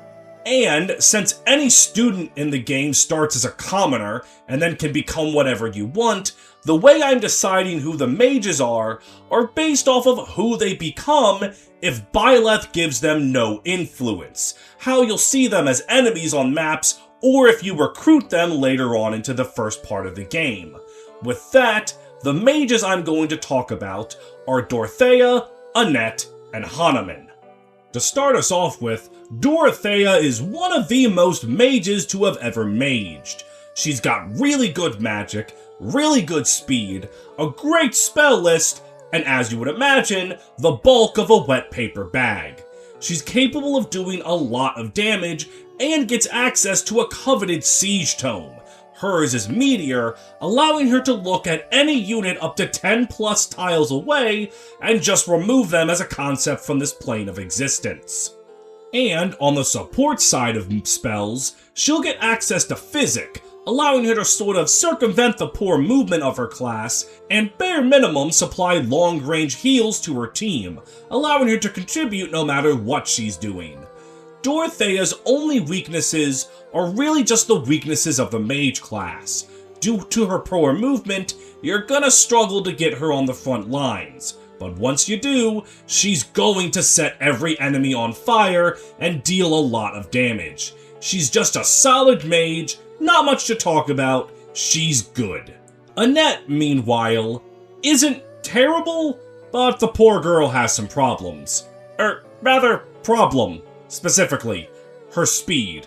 Her magic's good, her spell list is of the wind spell line, which means that she's accurate, though not dealing as much damage as she could. Her main problem is her speed is bad. Her speed is really bad. The low weight of her initial tomes are going to carry her through the early game, but once the late game rolls around, she's going to struggle to double, and in turn do meaningful damage. Where Annette shines is in her list of support abilities. Her innate personal skill is essentially Rally Strength, which, coming for free at the start of the game, that's kind of insane. She can get Rally Speed really early on as well from leveling her Authority rank, and doing so means that she can increase all of her allies' strength and speed by 5, and that is huge, and can make a big deal on the higher difficulties, where attack speed is king. Unfortunately, her support ability is somewhat undermined by the fact that she gets Recover instead of Physic, which means that she's often not going to be in range to heal anyone, but still, a Rally Bot is very useful to have, and though her speed is quite bad, her magic stat is good, so maybe if you give her some babying and, I don't know, the staff you get from Seteth, then she might be able to do something, but it's really inferior to what other mages can bring to the table. She is very good if you use her for support, but if you want to use her for a mage, there are better options. I guess maybe giving her a Bolt Axe Plus and making her a Wyvern Lord is your best bet, but, you know, if I wanted to say, oh, they're good if you turn them into a Wyvern Lord, that would just be what this entire series is for every single character. Hanuman is the third and final mage, and he is kind of just another Annette. Has a lot of magic, absolutely no speed to speak of. Hanuman does also have a rally skill as his personal skill. He has Rally Magic, which, while not quite as powerful as Annette's Rally Strength and Speed combo, is still really nice, so Hanuman can do something if you choose to field him. And due to his massive magic, he can deal really good chip damage, but his speed is going to hold him back. He is one of, if not the, slowest characters in the entire game. He really, really needed to not be a 60-year-old man, but, you know, what are you gonna do? If you really want to make Hanuman work, I think going for a magic bow and hunter's volley is your best bet, and he'll probably actually kill things really nicely with that, but that's about all he's got going for him. He's not god-awful, but he is definitely one of the worst units in the game. A damn shame because I like him, but what are you gonna do? If it sounds like mages don't really sound that good, it's just because I'm not including the dark mages. Lysithea, Hubert, they would really help make the class look better, but when I'm dealing with the technical, canonical mages, Annette and Hanuman aren't even that bad, they're just not as good as they could be. Trust me, most of your magic users are gonna be something akin to Dorothea. The class is very fun to use here, though their forward movement could definitely turn a lot of people off. And we at last arrive at Fire Emblem Engage, a game that takes mages back to their Awakening class line, being able to promote into sages or mage knights. As for new things about the class, there isn't too much here. Magic has gone back to equipable tomes, and is still good at dealing really good damage. Especially on higher difficulties in Engage, enemies can be quite threatening and tanky, so good magic damage. Mages and sages also have the combat style Mystical, which means that they ignore enemy terrain bonuses. So that is something that's really worth keeping in mind and helps with the consistency of dealing magic damage. As for class skills, sages get Spell Harmony. Whenever they initiate combat with a tome, they get extra damage equal to the number of allies next to them with tomes. I think this is really situational and not that good, though I'm sure there's some LTC strategy somewhere that makes Spell Harmony the most useful ability in the game. I just don't see it. I think it's one of the weaker class abilities. But to make up for it, sages get the ability to use staves, and Fire Emblem Engage brings back the Thracia standard of really stupid staves. So having a staff user on hand is really nice, so Sage is a very juicy promotion to pick. But Mage Knights aren't anything to scoff at either. They drop the mystical battle style and instead are cavalry, which just means they have really good movement, always a plus. And their combat skill is chaos style. If they're attacking a magical unit with a physical attack, or vice versa, they get 3 more speed. Even if you never want your Mage Knight to deal physical damage, that's still plus 3 speed against any physical enemy, which is very nice. And having access to swords gives Mage Knights the ability to break enemies, which is something that magic can't do normally, so that is pretty nice. I think the classes are actually fairly well balanced. Whether or not you want Mage Knight or Sage does kind of depend on the unit. So hey, that's a plus. As for who mages want as emblem support, it largely boils down to 2. Celica and Soren are the designated "these are for mages" emblems, and they both give very good benefits. Celica allows just raw magic increases, as well as Warp Ragnarok, which can let mages just teleport anywhere and drop a nuclear bomb. It's very useful, and more importantly, very fun to just do what killed Clive 37 times for every Echoes player. Emblem Celica does have availability problems though, being one of the first emblems you get naturally, but one of the last emblems you get back after you lose them on Chapter 11. So there's a big dry spell in the mid-game where you don't have Celica, so your mages might struggle a bit. Soren is one of the DLC emblems, and he is really powerful for mages. Flare is ridiculous. Reducing an opponent's resistance and recovering HP by 50% of the damage dealt means that your mages are basically going to be at full health at all times. And if you're wondering why I'm praising Flare here when I was shit-talking it in Radiant Dawn, it's because in Engage, you can choose to use Flare whenever you want when you're bonded with Soren, whereas in Radiant Dawn, it was a percentage activation and also looked really bad compared to all of the other mastery skills. Cataclysm gives great AoE damage, he just gives you bolting, he's really powerful, as you would expect a DLC emblem to be. You had to shell out real-world dollars for him, so he better damn well be useful. Both of these emblems make your mages even stronger, and if you don't want to go with the 2 of them, some other emblems like Byleth and Camilla can help too, and this is Engage. There's an emblem set up for like everything and every emblem that can be stupid, but Celica and Soren are the main ones. As for the mages themselves, the first one you get is Clan, and he is a little tricky to use. His real problem is that he's level 1 with somewhat subpar base stats. If you level him up, he will actually make for a pretty good Dark Knight, given his balanced stat spread, but getting him there is really tricky. A lot of units in the early game of Engage struggle to do much of anything, and don't have much long-term investment. That's why I've said in past videos, Chloe and Louie are really good, because everyone around them sucks. But Clan can function. If you really want to put in the elbow grease, Clan can make for a pretty good Dark Knight, but getting him to level 10 to promote him is going to be a chore.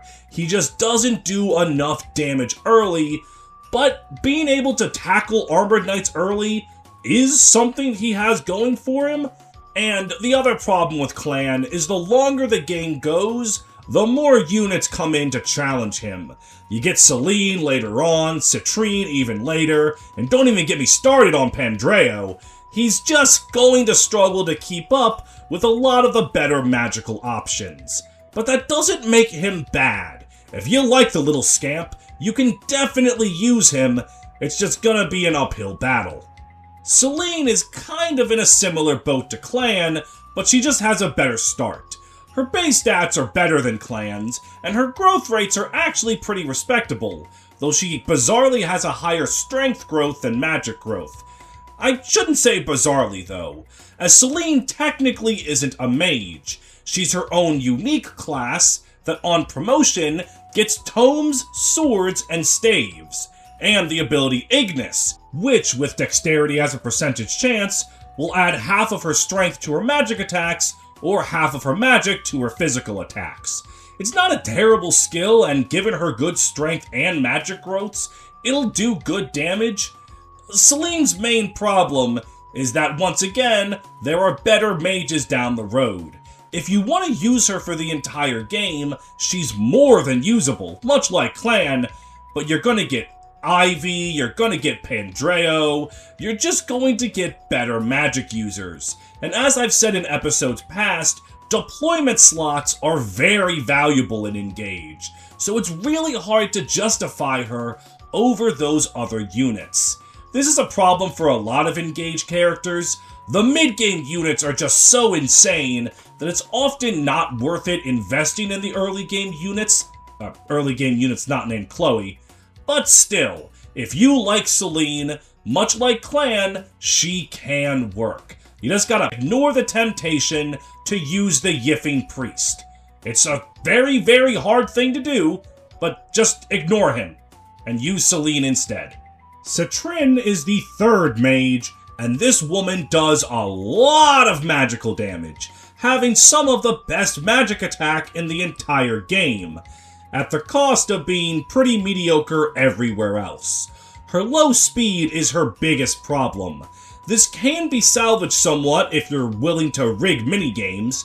Getting the Olwen Ring and thus Dire Thunder really helps Citrine's damage output, and makes her actually quite respectable for the entire game. But even if you don't do that, forging some other tomes and letting her just hit for big magic nukes, and then making her a sage so she can support with staves, that'll be enough. I hate to sound like a broken record, but the early mages in Engage all kinda do the same thing. They're more than usable, even on Maddening if you train them. There are just better options. But that shouldn't discourage you. If I was telling you just use the best units in every game, there wouldn't have been an episode on Armor Knights. So just use whoever you want. You think Citrine blowing things up with Dire Thunder's cool? Do that. It'll work. Finally, with the fourth mage, Linden, we have something to talk about. Not because he's good, in fact, it's because he's mediocre at best, but with a brand of stupid bullshit that only he can do. Linden comes in as a pre-promoted sage near the end of the game, and his stat line definitely looks like he's made for Iron Man's. He's not going to be as good as any of your trained up mages, but if they're all dead and he's all you got, he can make do. Linden's main advantages comes from having 2000 SP at base, allowing you to have almost free pickings of what you want him to inherit from any ring. And on top of that, he also has a really dumb personal skill that grants him 20 critical if he's using a weapon that's a lower rank than his enemies. This can be stacked with Wrath, various other minor rings, and forges to give him some ridiculous crit chance, allowing him to just bang a ton of enemies. It's not the greatest strategy, and once enemy phase rolls around, he's going to die to virtually anything, but it is really, really funny to watch an old-ass man walk into the depths of hell, stare down the servants of Satan, and obliterate them with a basic thunder tone. He is a very entertaining unit, even if, at the end of the day, he's only a mediocre one. Again, he's not terrible, but if you're using the other mages, they'll have actual consistent damage that doesn't require dumb bullshit. But by God, does that dumb bullshit hit like crack. While Linden might have been the last sage you get in the base game, the DLC added Gregory. Due to his status as a DLC unit, it can be kind of wonky to talk about how good he is, because it'll depend on when you get him and whatnot, but as far as his stat line goes, he's a Citren without the effort, having a fuck ton of magic, but not very much speed. So you can also just give him Dire Thunder from Olwyn, and he'll obliterate almost anything. His personal skill can actually be quite useful too, as it gives him 20% avoid if there are more enemies than allies within 3 spaces, and that can be kinda nice. Maybe if you want to reclass him into a dodge tank, that can be kinda funny. All in all, as a DLC unit, he's pretty good. A pre-promoted sage is not exactly something to scoff at, and his stat spread will let him do a lot of damage. Not very quickly, but he'll do a lot of damage. And that wraps up mages not just for Fire Emblem Engage, but for Fire Emblem. It's kind of crazy how much mages have changed throughout the franchise's history. They're kind of emblematic of Fire Emblem as a whole. Fire Emblem has always been a franchise that doesn't rest on its laurels too much. It's constantly reinventing its gameplay, its design structure, and magic is no different. I have no doubt that they'll find some new bullshit way to implement mages as the series goes on, though with Fortune's Weave being a 3 houses adjacent game, we're probably going to get spell lists like Gaiden and 3 houses. Though honestly, I wouldn't be surprised if they threw us a curveball and did something completely different. Whatever it is, I will be looking forward to taking a tiny little man, giving him a book, and watching him set God on fire. And I know that you, yes you, will be doing the same. Here's to Mages, one of Fire Emblem's most iconic classes. So, you have made it to the end of the video. I wanted to thank you personally for sitting through what has become a 3.5-hour feature film presentation. If you're wondering why it has been so long since the last video like this, it's the length. And also that I got really, really deep into the Trail series. I put over 200 hours into Trails of Cold Steel 4 and Trails into Reverie in the last month. But it's also the length of this video. I've been really hard at work on it. Thank you very much for making it all the way through. And I just wanted to say thank you from the bottom of my heart. And I would also like to take this moment to thank my patrons who I did not have ready for this. Special thanks to Across the Night, Adebayo Thompson, Alex Oroliga, Amu is not beating the Tails allegations, Andrew Crockett, Bean Juice, Hell on Heelys, Jae Hyun, Jespacito 2, Larmachi, Lichuman, Lysevening Bolt, Morga Lorgan, Played Arrow, Ranger Man Sam, Sean Vossi, Shen Lu, Viri the Artist, Ya Girl Olwyn, Brentendo 11, Drew Hack, Fire Emblem Lord, Ginger, Gugu Gaga, Cornelia Milkers 92, Inverse, Lev Maverick, Maple Knight, and Upscale Furry Trash. Thank you all for your continued support, and next time, we're doing like Villagers or something, okay? Something where I only gotta talk about 10 dudes. These videos are so satisfying to make, so much fun, and I joke about how intensely stressful it is to make this entire video. It was a lot. I definitely had to put in a lot of work, but seeing all of you makes it all worth it. Thank you very much, I wouldn't be making YouTube videos if it weren't for the fact that all of you guys comment and watch them. I'm really just in it for the love of the game.